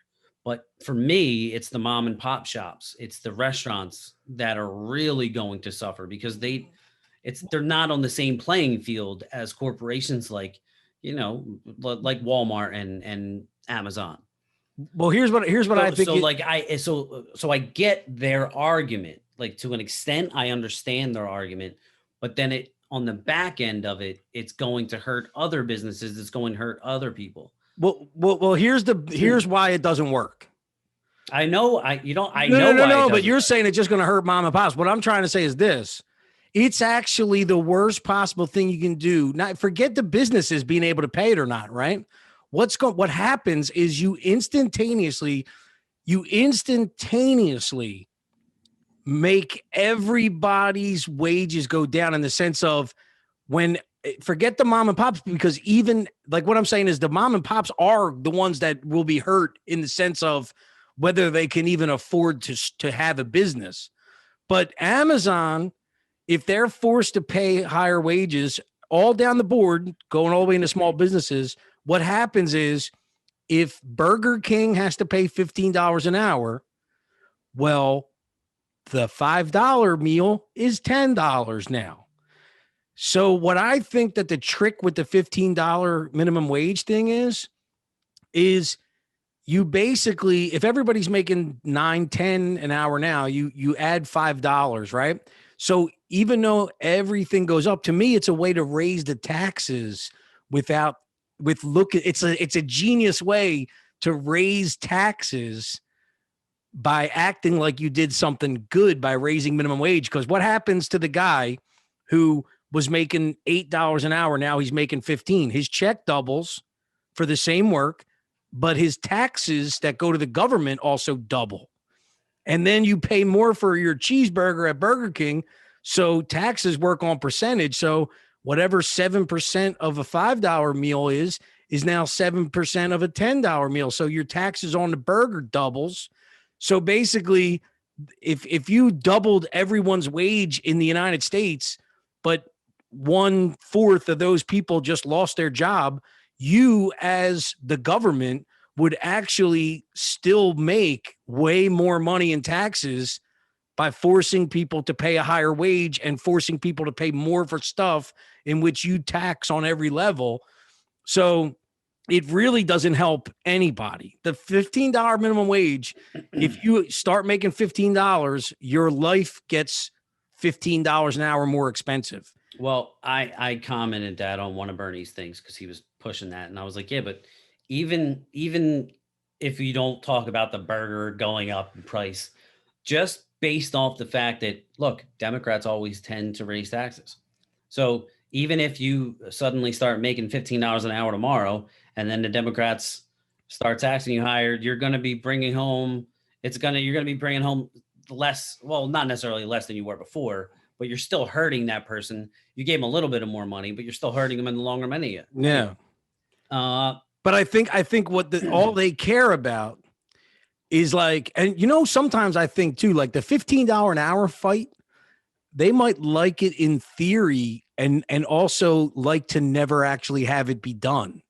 So in other words, if you make $7 an hour and, if we're talking about a party that went around saying, we're going to give you $2,000 checks. So they know that drives their voter. So if you're going around saying, hey, man, if I get in office tomorrow, I will make you get $15 an hour. But they always have an excuse of why they can't get it done. Like Bernie will always be the guy in your head who wants to give you $15 an hour. But maybe he really has no care of that ever really happening. He likes being the guy that pushes for it, knowing it's not going to ever go through.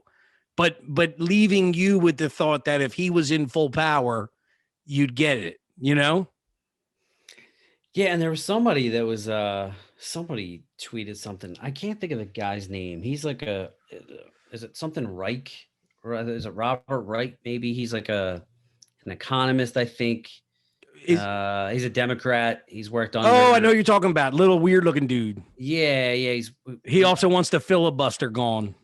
So he was saying somebody released a tweet the other day that I saw, and it was like if the price of inflation throughout from whatever year it was until now, the minimum wage would be like $24 an hour.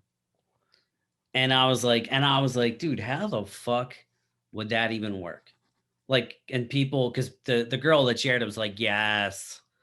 And I was like, how the fuck would that even work? So if some guy at McDonald's is making $24 a fucking hour to flip burgers, then what do you think I'm going to make to pick up trash? You know what I'm saying? Because if my wage isn't going to go up that much, I mean, like, if I'm not going to make much more than that, I'm just going to go flip fucking burgers. Why the fuck? Let's say you're going to pay the guy at the grill $24 an hour, and then you're going to pay me, I don't know, $27. Well, you're also forgetting why the fuck would I break my back to pick up fucking trash? Yeah, you're also forgetting that the guy at the grill is actually on his third pay raise, and that's a promoted job. So in other words, I don't care about any of that, dude. No. I don't care about promotion, anything. No. I'm saying if you come in the door and you're making $24 an hour, you're just straight up, and then somebody like me, like everything else. Imagine what's everybody else is gonna like a truck driver makes, or well, no. When you when I said you're that's the bottom of the total. This is what I'm saying. So when I said the guy on the grill, what I meant is that he would have started at $24 an hour. And then what are you paying him? $35 an hour to work the Burger King grill now? You know what I'm trying to say? Like, in other words, even Burger King, not everybody there is making, like at Burger King, when you become the drive-through fucking guy, that's $1 more than when you started. So I don't know their pay scale. No. So what I'm trying to say is, where would you, like, in other words, the guy at Burger King who, when you're comparing your job to the guy in the window, you know what I mean? Like, what I'm saying is you'd need $75 an hour, because there would be people in Burger King making $34 an hour because they're not like I'll be the fucking paper napkin filler at fucking Burger King for $24 an hour. But I also know firsthand that hourly wage thing kills it, because I'll never forget, I went to a fucking restaurant in New York. I don't know if they still do it, but New York's minimum wage was raised to that. It was like a mandatory minimum wage. Maybe it was just in the restaurant business. I don't know. And I'll never forget, me and my buddy go in there, and we tipped the girl $100 for like $30 worth of stuff. And you, as a bartender, you like to do that when you can sometimes. Right. And we're looking around and the place is dead. And there was this feeling from my buddy where he was like, when you're a bartender, it's like, I'm not virtue signaling, but it is kind of a virtue signal. It's like you give them the $100 real like you don't care, right? Because you don't, you're doing it on purpose, but you like to see the surprise, like, oh shit, $100, great, hey, this guy made my day, or whatever. And the girl was like not crazy excited or something, and then my buddy was like, yeah, I just figured I'd give you some money because it looks like you're not really having a great Wednesday in here or something. And she was like, we didn't realize the minimum wage was raised in New York. And she literally looked at me and him and was like, oh, I really don't care because I get $15 an hour or whatever. So like, really, I don't even want customers. And that's what people don't realize about a job like a restaurant. You need everybody in there going like, I got to work. I got to get, hey guys, come in, come sit down, come have a seat. You know what I mean? Instead, you don't want people in your restaurant that relies on your employees being like their own little promoters because they need money.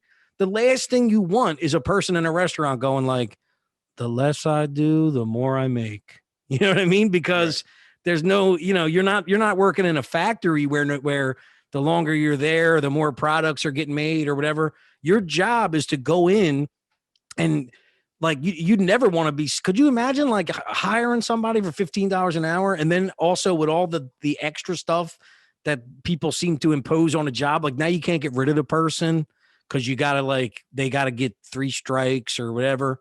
And you're like, this bitch is showing up every day on time and just sitting in the back room and doesn't want to work. And I'm stuck with $15 an hour. I can't even open my business.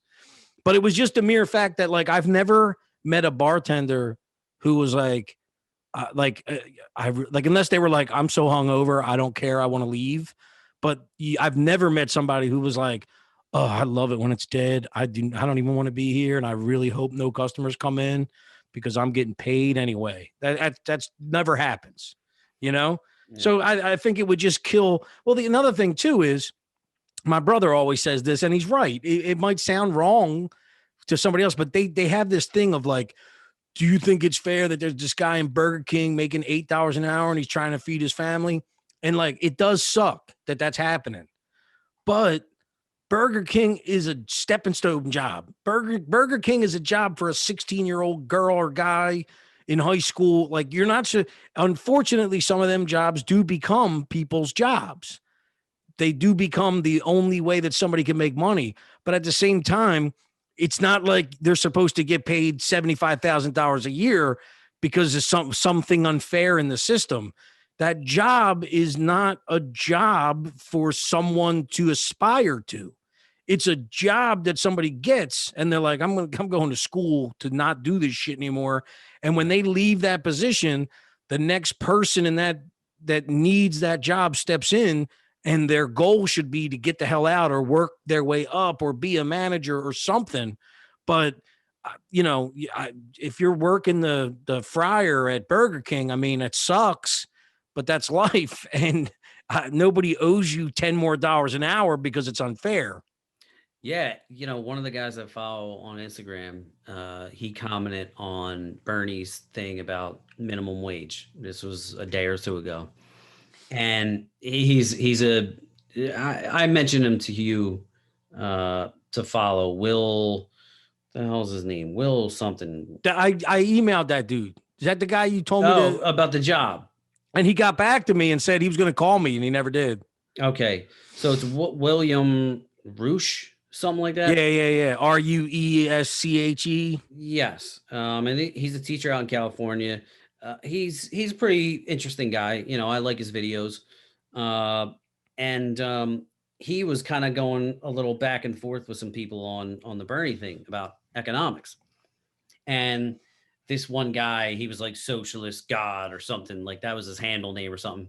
Nice. He's a problem. Yeah. So he was like, you know, he was like, if you can't afford to pay $15 an hour, then you shouldn't even be having a business. And this guy was like, well, listen, you know, it really can hurt a lot of small business owners and things like that. And this dude is basically like, well, you can't afford to feed a family off 15 bucks. And in which case, then you shouldn't be running a business. And like, I don't think people like even realize how dumb they sound. But I just comment, I'm like, listen, dude, not for nothing.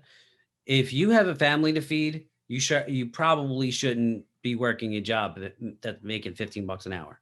Like you should probably want to try and do more for yourself. Or if that's all you're capable of, then maybe you might want to think about maybe I can't provide for a family. Like maybe it's not the best road for me. And here's the thing: for some reason, we're not allowed to say that kind of stuff, though, or it's bad. You know what I mean? Dude, this podcast in particular about me on the fence about an 8-year-old getting pepper sprayed. Yeah, you're done, dude. Like, Thank dude, God. I'm done. Yeah. Like, I feel like I'm just a cold-hearted prick anymore.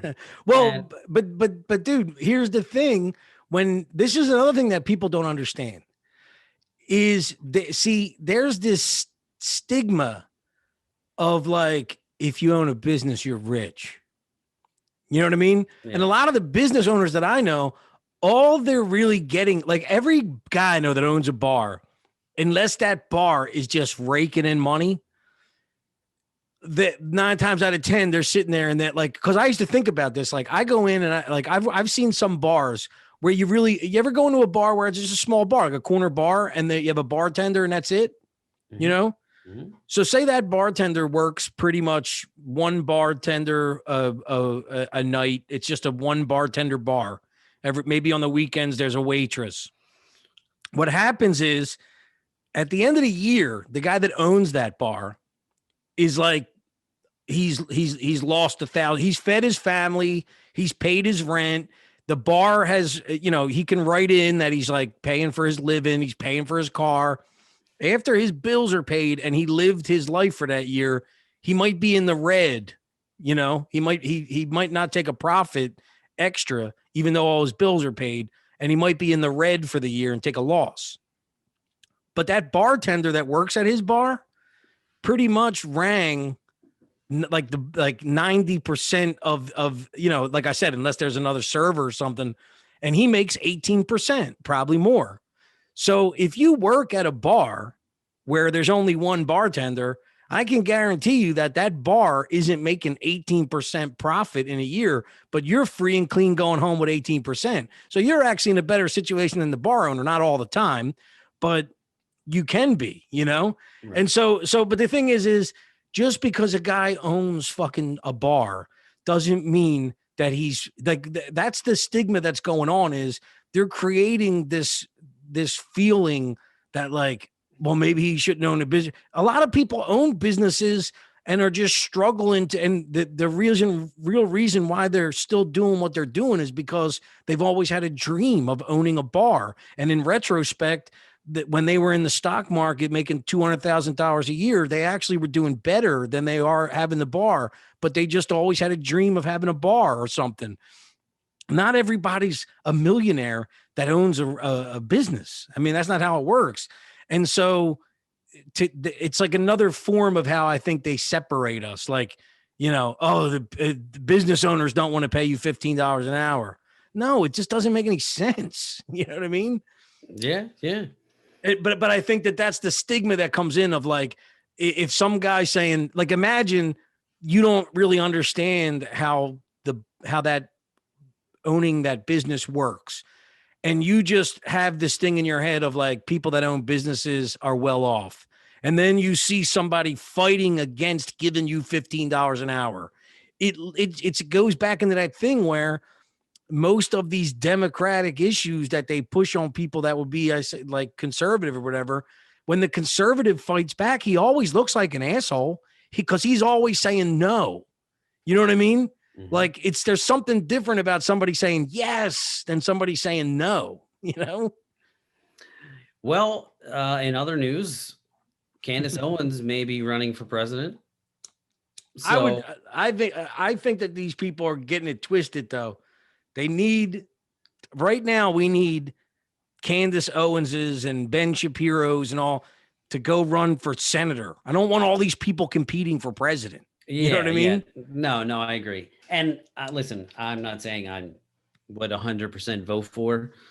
I would definitely vote for her over what we have now. Yeah.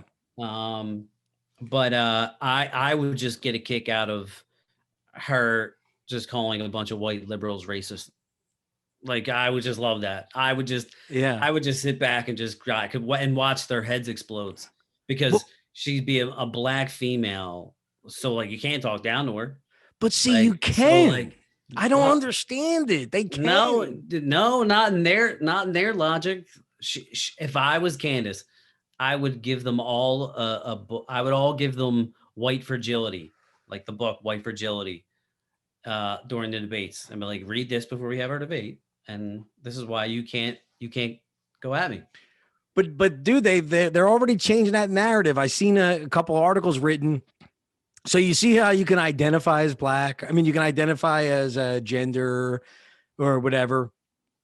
Well, there's been articles written now that are like, and you can tell they're pushed, dude. This is the thing. They control. This is the weirdest part about these people is you would think, okay, like let's play. Like, in other words, you see what's going on in the media right now. They went on for months saying, go out there and make a stand and fight. And they're saying this while cities are burning instead of saying, hey guys, slow down a little bit.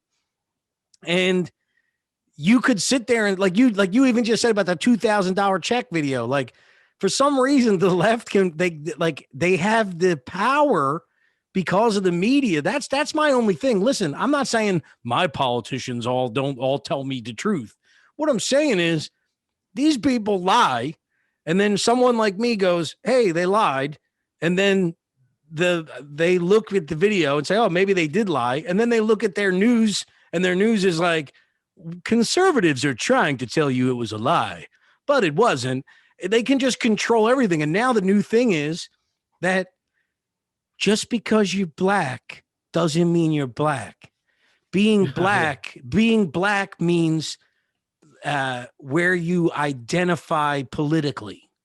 Yeah. So in other words, someone who's black and is a conservative and is a wealthy business owner who is a conservative isn't black, because being black means being from the street and living the black life. They don't even have to be a rich business owner. They could just be a regular black guy. There's plenty of regular black guys that aren't black people that I follow on Instagram that aren't business owners. They're just and now they're like, they have these articles like, if you are, I did see something along those lines, like if you vote conservative, like you're like skin folk, but you're not kin folk or something like that. But well, I've seen like 1,000 of them, but there was just one real in-depth article that I know certain people that I know have read, and they're probably like, oh, okay. So now that eliminates, like, Candace can't, like, this kind of happened when and we talked about it on here when Miley Cyrus said something about Candace Owens.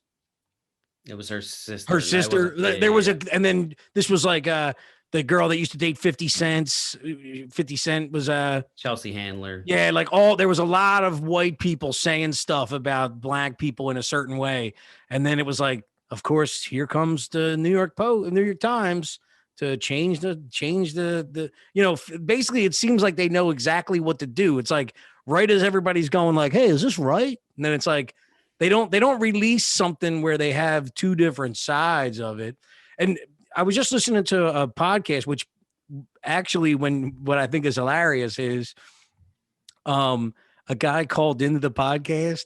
And this is starting to make me even wonder more about like some of the way that we feel and we think that everybody in Philly feels that way, against that way or whatever. And somebody called up to actually discuss the election irregularities.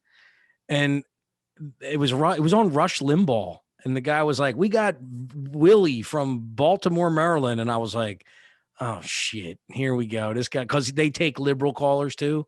Mm-hmm. Dude, this was a ghetto dude named Willie who was from Baltimore, Maryland, who is not happy with what's going on right now. And I wonder like what people really think because I haven't been to my bar. I haven't associated with a lot of the people I used to associate with. So another thing is I only believe that everybody thinks things are honky dory because that's what I see on Twitter. You know what I mean? So who Oh yeah. knows? Oh yeah. Like, well, dude, can I play that video for you? Do you think it's really gonna play well on here? Well, if you said you can hear it, we'll just give it a shot. I could delete this part out if it doesn't work. But because either way, I want you to hear it. I think it's great, and we're talking about politics, so you have to listen to. And either way, I'm going to play whether you want to hear it or not. I'm going to play the whole thing. Just make sure you can hear it. Well, okay. Well, what are we playing here? It's just right. It's just Rand Paul asking this guy over and over again if he thinks women should play, and he's like, oh, I think it's bizarro. Just play it. I'm going to play it either way, so we can cut it if you don't like it. Okay. The Office of Civil Rights sent a letter to Connecticut saying that boys can't compete with girls in sports, or they shouldn't be forced to allow boys to compete in girls' sports. If you're confirmed, will you enforce that Office of Civil Rights opinion? Hello, Senator. Thank you for the question. I understand that there are a lot of concerns about that. It's if confirmed, it's my responsibility and my privilege to make sure that we're following civil rights of all students, and that includes activities that they may engage in high school or in athletics. What do you think in general about boys running in girls' track meets like they've been doing in Connecticut? I think that it's critically important that education systems and educators respect the rights of all students, including students who are transgender, and that they are afforded the opportunities that every other student has to participate in extracurricular activity. Does it bother you that like the top 20% of boys running in track meets beat all of the girls in the state, and that it, would be, completely destroy girls' athletics? The girls are being pushed out. They don't make the finals in the state meet. They don't get college scholarships. That it's really detrimental to girls' sports. Do you worry about having boys running girls' track meets? I recognize and appreciate the concerns and the frustrations that are expressed. I, as Commissioner of Education, have had conversations with families who have felt the way you just described it, and families of students who are transgender. So I understand that this is a challenge. I look forward to working with you and others to. Do you think it's fair to have boys running in the girls' track meet? I think it's appropriate I think it's the legal responsibility of schools to provide opportunities for students to participate in activities, and this includes students who are transgender. So you don't have a problem then with boys running in the girls' track meet, swimming meets, name it. You're okay then with boys competing with girls? Respectfully, Senator, I think I answered the question. I believe schools should offer the opportunity for students to engage in extracurricular activities, even if they're transgender. I think that's their right. All right. Well, a lot of us think that that's bizarre, not very fair. I come from a family that has a lot of girls who have competed in college athletics, who've been state champions, and frankly, some boy that's 6'2" competing against my 5'4" niece doesn't sound very fair. I think most people in the country think it's bizarre, that it's just completely bizarre and unfair that people, and you're going to run the Department of Education, you've got no problem with it.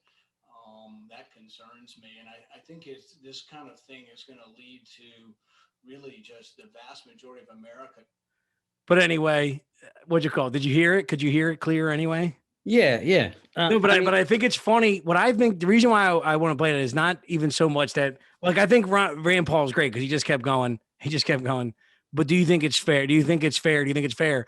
And this is what's gross to me is, look, if you want to do it, that's fine. But clearly that guy's answer every time is, well, I think that it's appropriate that people at a school be able to engage in sports. Yeah, but the fucking question is, do you think it's okay for a girl, like you're about to go run the Department of Education? You like why is it that people don't have to answer questions? I don't understand it. Why is it that they can talk around an issue? I'm not saying that just because I agree with Rand Paul that he's even right. But what I don't think is right is just answer the question. Well, but he can't. But why? Even if that guy believes that it's wrong, then he's going to lose his job. So that's what that all revolves around. Well, when you say lose his job, what I'm trying to say is because he's there, like he's there because he's not going to lose his job because every Democrat's going to vote him in. In other words, I guess what I'm saying is he's there because he does agree with it. You know what I mean? Like, in other words, the reason why they're being asked. I'm confused. I'm totally confused because I don't know. He's the new guy. Who is the guy that's being interviewed? I'm all confused now. Oh, well, this is what they do every time somebody's nominated for any cabinet position. That's the new person who's going to be in control of, the cabinet guy for education. Right. So in other words, Biden picked him exactly. Because he aligns with exactly. that. So if he was to say, no, I don't agree with it, I think it's good, then he would be done. He wouldn't be there. But this is what I'm saying. So Rand Paul knows. I guess what I'm trying to say is we know that he agrees with it. But just like when Biden's saying go in the election, fracking, I'm not going to frack or whatever, blah, blah. It's like, in other words, I guess what I'm saying is he's not going to lose his job for saying exactly. He's been selected because he's going to allow that and enforce that. So I don't think that's what they do. They ask these guys, like, in other words, what Rand Paul's saying is just say it. And I think it's kind of gross that these people that go into these positions, like, can't just answer that question. Yeah, you know? To be fair, he might truly believe what he's saying. But no. But because I know people that feel that way, that I'm sure they truly believe that it's fine. Like, and look, I don't necessarily have a problem with it's that the transgender and the sports thing is like it's a weird topic because one, it's not like this is going to be well, as of right now, it's not a huge thing. It's kind of like, with the abortion thing, when people say, well, what about in cases of rape? Well, in that circumstance, it's like, it's not a high percentage of people that are getting raped and getting pregnant and having abortions as compared to people that are just being irresponsible and having abortions. So in this case, like, there really are people that totally believe that it's fine. And they probably believe that. Yeah, but don't you think we have the right to know? Dude, I'm not even finished what I'm saying, bro. But he never answered the question. But my point is, there are probably groups of people out there that absolutely do believe that it's fine. And they also think it's probably fine because what are the realities? What are the percentages of that actually happening? Because transgender kids in general, transgender people in general, are a low percentage of the population. So, like, it's a low percentage of transgenders that will be performing. But do you realize the guy never answered the question?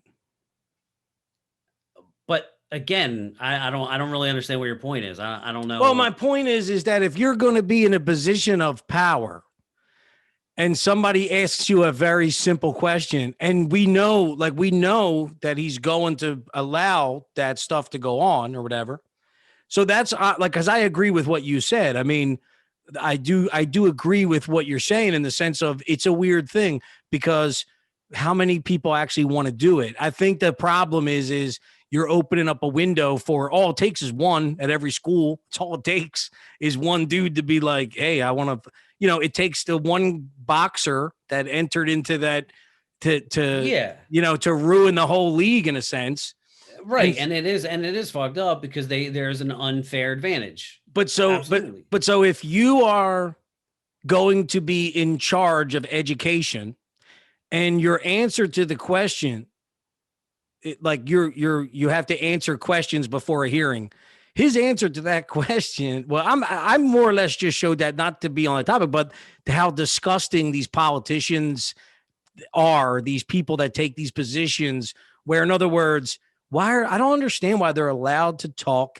He was asked, do you agree with boys playing in girl sports? And his answer was, I believe that all schools have the the whatever to allow people to partake in recreational activities. Yeah, well, they can partake in recreational activities and girl. What do you agree with boys taking part in women's sports? Well, I believe every school has a right to allow their students to have the ability to engage in sports. Yeah, that's not the answer. And so what I just think is perplexing is, and what I thought was interesting about that is how simple the question was and how complicated the fucking answer was.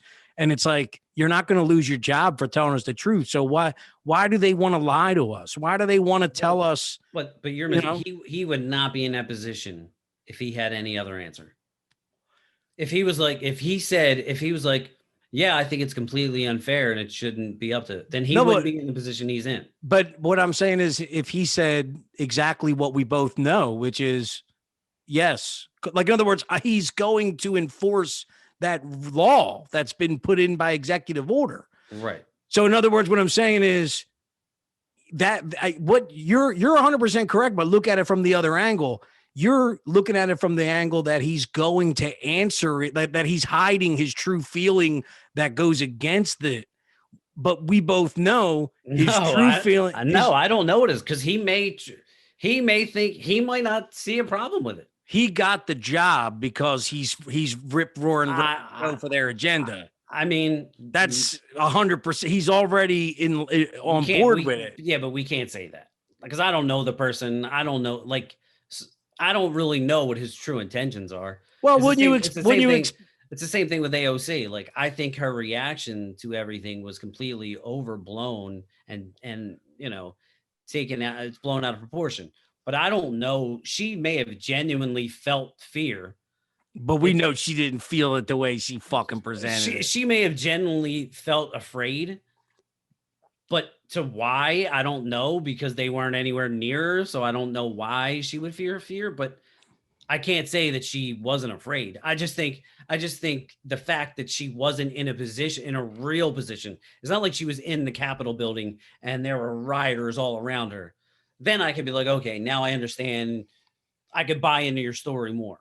Well, I think I said this early on in our podcasting days, but I had a situation at work where we thought there was an active shooter, and I ended up locked in a room with about 100 people, and I had to keep control of the people. And one thing I said after that situation happened, where I actually can understand where AOC is coming from, is thinking there's an active shooter and there actually being one is no different. You know what I mean? Like if you're locked in a room, but the difference is after it was over, I can't go around telling that story and also expecting people to receive more punishment from the way I felt. You know what I mean? Right. Like I can't come out of that and be like, I consider myself now I believe she actually said that she considers herself a combat veteran. Do you know that? No, I don't know. But the story she said that. She said that. Yeah, I didn't hear that. But the story also doesn't hold the same weight as like you were saying, you thought there was an active shooter. There wasn't, right? Yeah, no. So the story ends, there wasn't. And that's it. If you went around and told the story, like, dude, I was in this, there was a shooter, and I was. Then the cop came and they weren't there. Yeah. So it wasn't real. Well, and then what if I came out of that situation and said, and we know that story, she knows that story carries weight and puts more pressure on the people that committed the action. You know what I mean? Right. Oh yeah, absolutely. And so that's the thing is everybody needs to throw in there. I think that's another problem we're having is like, look, if everybody came out and said exactly, I think that there would still be a result. Like we all admit that what happened at that Capitol was not right. So say AOC came out and said that shit was so scary that thank God it didn't actually affect me. But man, I'll tell you, for a moment there, I'm scared shitless to think that people actually got that close and actually caused me to, that fear that I had, and then even I would be on AOC's side, but everything and CNN coming out and saying, if CNN came out and said AOC has some validity, what she said, but she shouldn't have done this, then maybe I would be drawn more to CNN. I don't understand why I guess it's beneficial. I wish I understood it, but dude, I don't understand why people want to divide us as bad as they do. I don't understand why it does any benefit to Democrats to not want to. It just seems like nobody's reaching out. Everybody's okay with where everybody is. And isn't that weird? It is. I don't understand it, but it's something that in that book that I read, Everything is Fucked. And since we talked about Nietzsche, it's something that I highlighted and I shared on Instagram, which was kind of like a pretty cool quote it's a pretty cool little paragraph in his book where he said that Nietzsche believed that any worldly attachment to race or to gender, race, ethnicity, nationality, or history was a mirage, a make-believe faith-based construct designed to suspend us high over the chasm of the uncomfortable truth by a thin rope of meaning. And ultimately, he believed that all these constructs were destined to conflict with one another and cause far more violence than they solved. Nietzsche predicted among coming conflicts between the ideologies built on master and slave moralities. He believed that these conflicts would wreak greater destruction upon the world than anything else seen in human history. He predicted that this destruction would not be limited to national borders or different ethnic groups. It would transcend all borders. It would transcend country and people, because these conflicts, these wars would not be for God. They would be between gods, and the gods would be us. And that's Nietzsche. And that is exactly the whole God is dead. There's no unifying, there's nothing anymore. And that's why, again, going back to Vikings and watching this and seeing how they can't get along. They first of all, they're Scandinavian, and they have braids in their hair, which I don't know if that's cultural appropriation at that time. I have no idea. But they had slaves at that time, and they didn't get along. And first of all, when they were raiding Wessex in England, they were both white. They didn't get along because of their gods. Like, they were warring over their gods. You know what I mean? I always thought it was weird too, that when people go to war, like, especially in cases where they both believe in the same God, like, I always thought it was weird where, like, you got one guy on the other side, like praying to God, we're going to make it through. Like, I'm thinking in my head, like, this is going to come down to who God likes more. Well, and the reason why we are so divided is because we put so much faith into our politicians. You know what I'm saying? Like, the politicians, it's their job to virtue signal to their fan base. You know what I mean? Whether it's, blacks, whites, rich, poor, LGBTQ, whatever. You know what I'm saying? Like, everything is the more divided we are, the easier it is for us to not see what's going on. You know what I mean? Like, and I understand why the appeal of Democrats is because they reach out to all of the groups. They say all of the right things. Everything's the politically correct answer. They don't want to hurt anybody's feelings.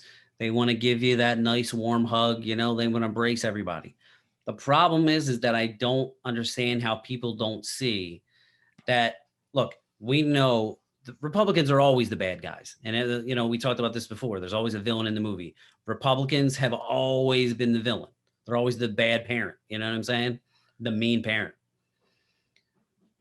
What I don't understand is how people aren't seeing that the Democrats are the same way.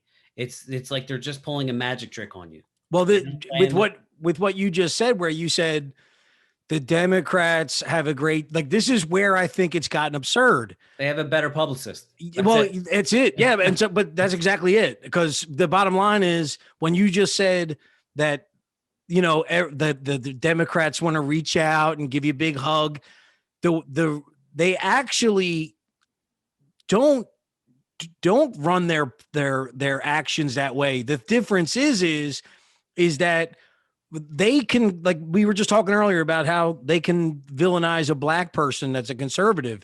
So in other words, when the Democrats actually 90% of the time are actually not saying, reaching out for hugs when they're doing the things that they say shouldn't be done. The difference is in the publicist, like you're saying, because the person they're doing it to, it's like, in other words, saying, Superman is a great guy. Well, he's not a great guy when he's beating up Lex Luthor, but if you can convince people that a good person is actually Lex Luthor, then you can beat him up all day long and people are going to still cheer you on and not see that you're actually just as bad as what you're talking about, And that's why we need serious press that is critical of everyone, because it doesn't mean that there aren't Democrats that actually want to fight the system, like a Bernie Sanders or something, like Tulsi Gabbard. Like, I think she's one of them. And so look at what happens when Tulsi Gabbard fights the system, like in one issue. That's what's getting weird. It's like I'd like to see what they start trying to do to Bernie if he keeps his shit up. Well, that's why that's the problem with it. That's why she's not the chosen one, because she's not, she absolutely crushed Kamala at the debates, but Kamala will buy in and she checks all the boxes, she'll buy into all the bullshit and tell you what you want to hear, but she's a cutthroat person. And she'll also, she's in the back pocket taking money from big corporations and all that stuff. Whereas like Tulsi Gabbard, like she said, she's like, I can't be bought. It's always like the, I think we probably even talked about it before. It's like the cop that's not on the take. You know what I mean? All the corrupt cops that are on the take, when they find the guy that doesn't want to take the money, you're done. They're going to try and make him look bad because you're a threat to them. You know what I'm saying? And that's what I think, like Tulsi Gabbard, and I think Bernie Sanders to some extent is that person.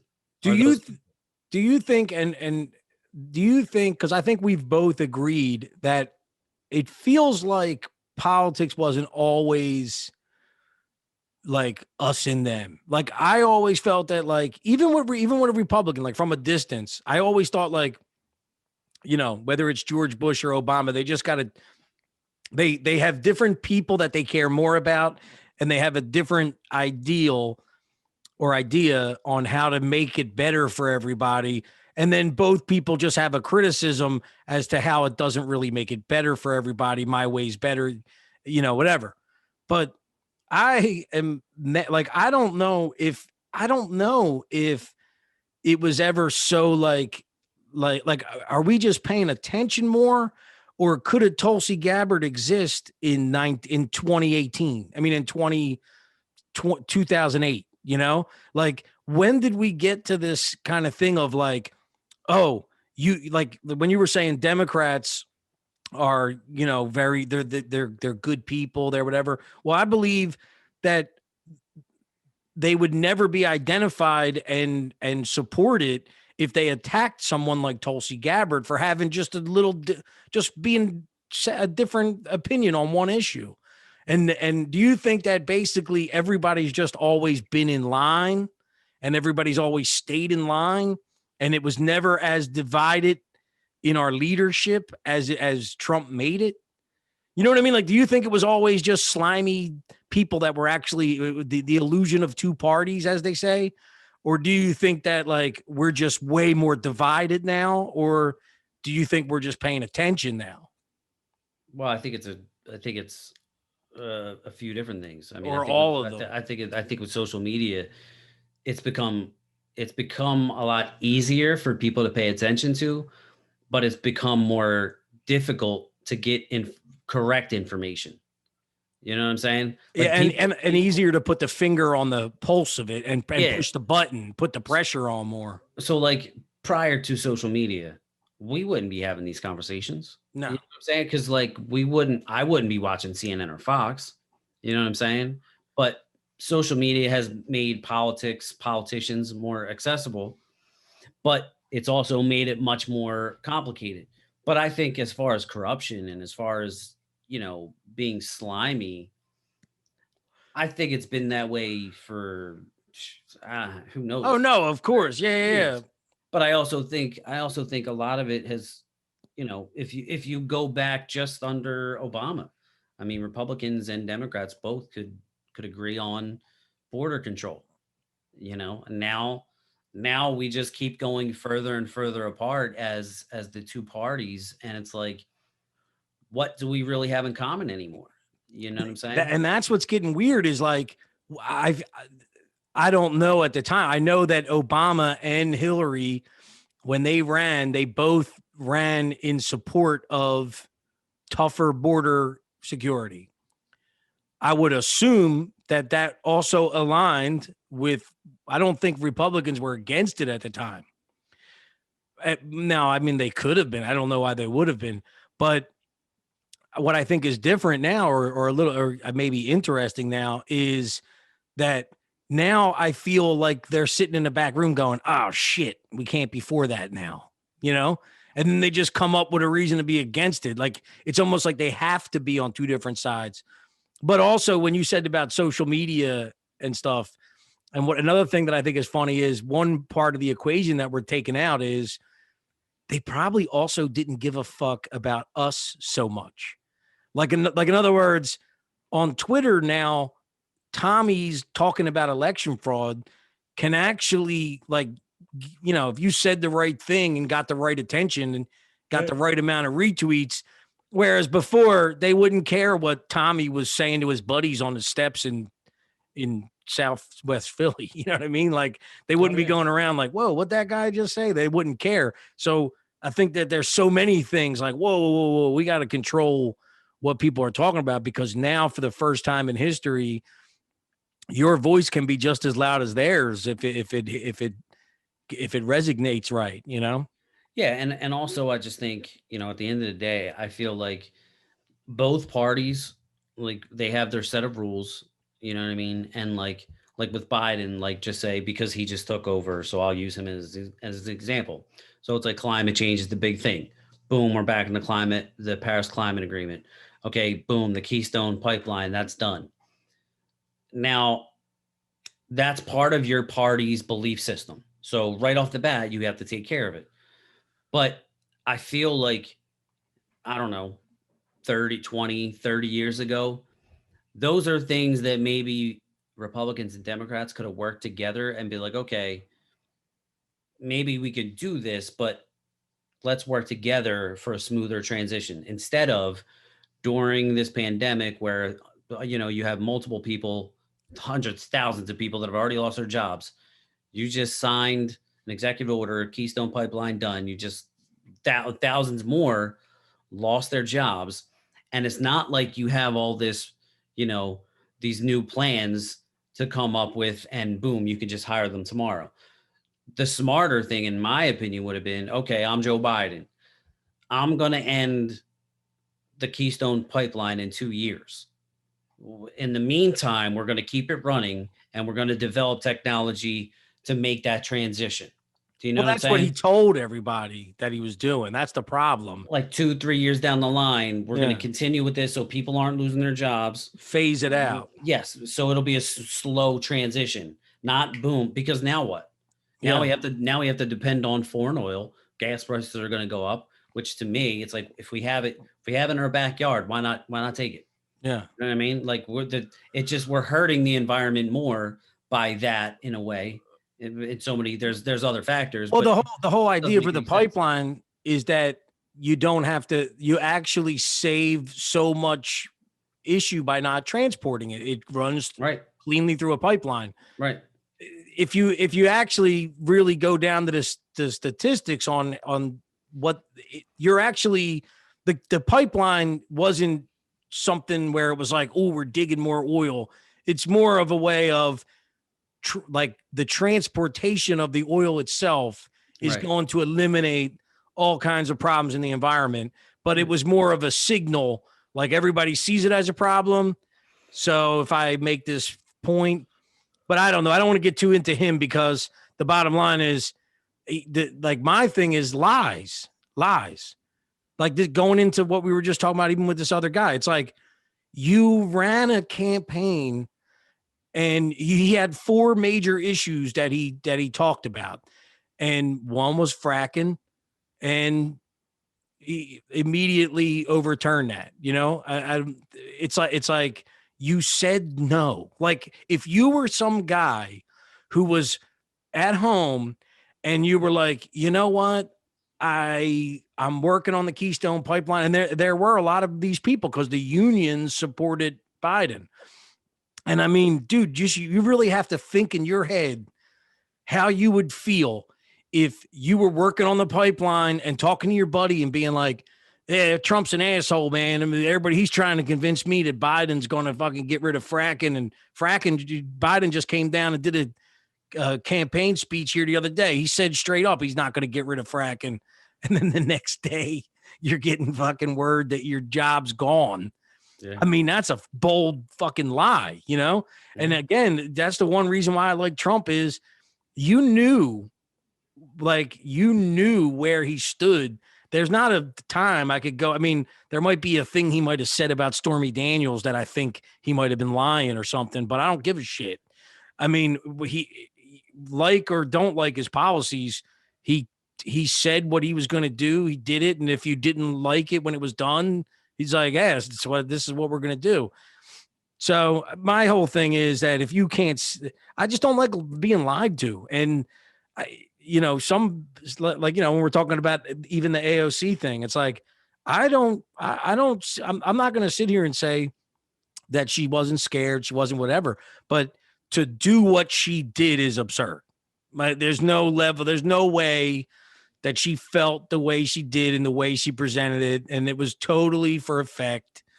And that's kind of fucking scary to think that someone, in power would utilize it in the way that she did and make it such a bigger thing, Well, I mean, that's their job. They play off fear. But I mean, that's not their job. Their job theoretically is to yes, someone who cares about you right. and is going to tell you how it is. But they play off the people's fears. Yeah. So in order for them to get votes to protect you, when realistically you don't need them to protect you. No, it's just. Did you see the Pitbull video I sent? I'm not going to even get into it, but I just want to see if you saw it. Hey, he was fucking hitting the nail on the head. I never knew I liked Pitbull like I do. Well, the thing about Pitbull is, he talked about communism and things in this video, and how, I guess he came. Was he Cuban? I think he is. Right? Yeah. And he talked about how bad it is there, and of course, you have people that are like, oh, Fidel Castro, he was a misunderstood personality.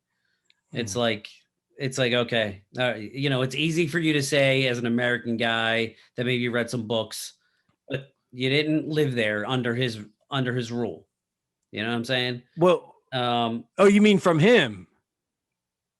No. I'm saying there have been politicians. Yeah. The Democratic politicians. I think that guy Warnock mentioned him in one of his speeches. They had a mass for him. But my whole thing is like, with what with Pitbull was saying, that communism's shit. It's a bad thing. That's, his family was under it, and that's part of the beautiful things. Like, he loves freedom here. But the thing about him also is he's by no means a Trump guy. So he was kind of supporting the Democrats.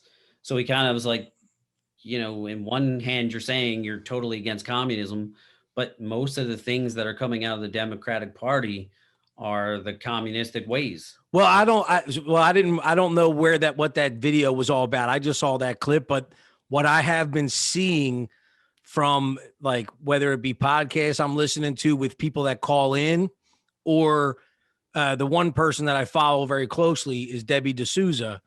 And the thing that does scare me, dude, is you have people like in Debbie D'Souza's case, she actually lived in Venezuela when it was. Who was she? Dinesh D'Souza's wife. Okay. All right. but she's from Venezuela, right? So she'd be a perfect example of somebody who before the election, during the pandemic, and she's very scared of the pandemic. So she's not like a pandemic hoaxer, but she basically is like, yo, I'm trying to get you people to wake up because what, like, you got somebody who lived in a country that was a democracy that was overtaken by, communism. And so she saw what happened to her country in the course of 10 years. And I'm not trying to fucking tell anybody like that's the hardest part for me is I 100% see what these people are talking about. But I know it sounds crazy to say like they're trying to turn it into whatever, but you literally have people that are like, this is exactly what happened. First they did this, then they did this. And it's all the things they done here. And in Debbie D'Souza's case, she's very disheartened. She's the one where I sent you that she actually messaged me where I was like, is there anything we can do? And she's like, looks like all the fucking cards are stacked against them. And Right. this is sad. But there have been other people that call up, dude. Somebody was called one of the podcasts from Australia, and they were like literally screaming at the top of their lungs because they think that we're 3 months behind them with the pandemic stuff, and they're about to be like communist. Australia's fucking getting shit on. Right. And so it's scary to me to hear someone say, you guys, you got to get a handle on this, because a lot of people are looking at America right now as the country that's going to stop what's been happening to them through the pandemic. Like if we could turn around and kind of say no to globalism and kind of make a stand, then they have a better shot at surviving through what they're going through in their countries. And so, I know you think I'm weird, but like I'm watching a lot of what's going on in Italy and stuff like that. And these people, before the election ended up being completely over, they were like, dude, they were like protesting for Trump and following very closely what was going on, because they felt like, if Biden is what people say he is, then they're never going to get out of the situation that they just been put in. And so it's scary to have people say this is exactly what they did in my country when they fucking took it over and turned to communist, Yeah. So Yeah. we'll see. Maybe we'll be in communism. I mean, what's funny? Maybe it's not communism. Maybe it's globalism. And maybe it's not necessarily as weird or as bad as communism, but at the same time, it's definitely an absence of, like, look, dude, we got people out of jobs. We got businesses that can't open. We got whatever. Why are we worrying about all this? Why are we worried about immigration? Why would it be so horrible to say, hey, yeah, we're going to get on immigration and stuff, but maybe not right the fuck now. Maybe work on immigration reform later. Like, why would it be so horrible for a country to say, hey, we need to focus on the now and then eventually recalibrate and start working towards the rest of the stuff? That's what scares me, is like you said about the pipeline. Like, hey, maybe there's a better alternative. Maybe there's whatever, but really, like, is when people are out of work at the rate they're out of, and when our economy is as unstable as it is, just turn the pipeline off. And what scares me more about that is you and I, like, how can you or I have a better understanding of what should have been done with the Keystone Pipeline than our president? And I'm sorry, there isn't a lot of debate on that. I mean, that's a bad idea to just turn the damn thing off. Doesn't make any sense. Even Canada's upset with you right now, who is the biggest supporter of all the bullshit that's going on, So whatever. That's what we got. We got old Joe in the rocking the hand. Hasn't shit his pants yet. They don't put him on TV enough to take a big dump. yeah. I don't know. You want to get rid of this one? But the one thing that I've been watching and laughing at is, I don't know if you follow like any of the White House briefings or all that shit with Psaki or whatever, but forget all the crazy shit you could say about it or how awful she is.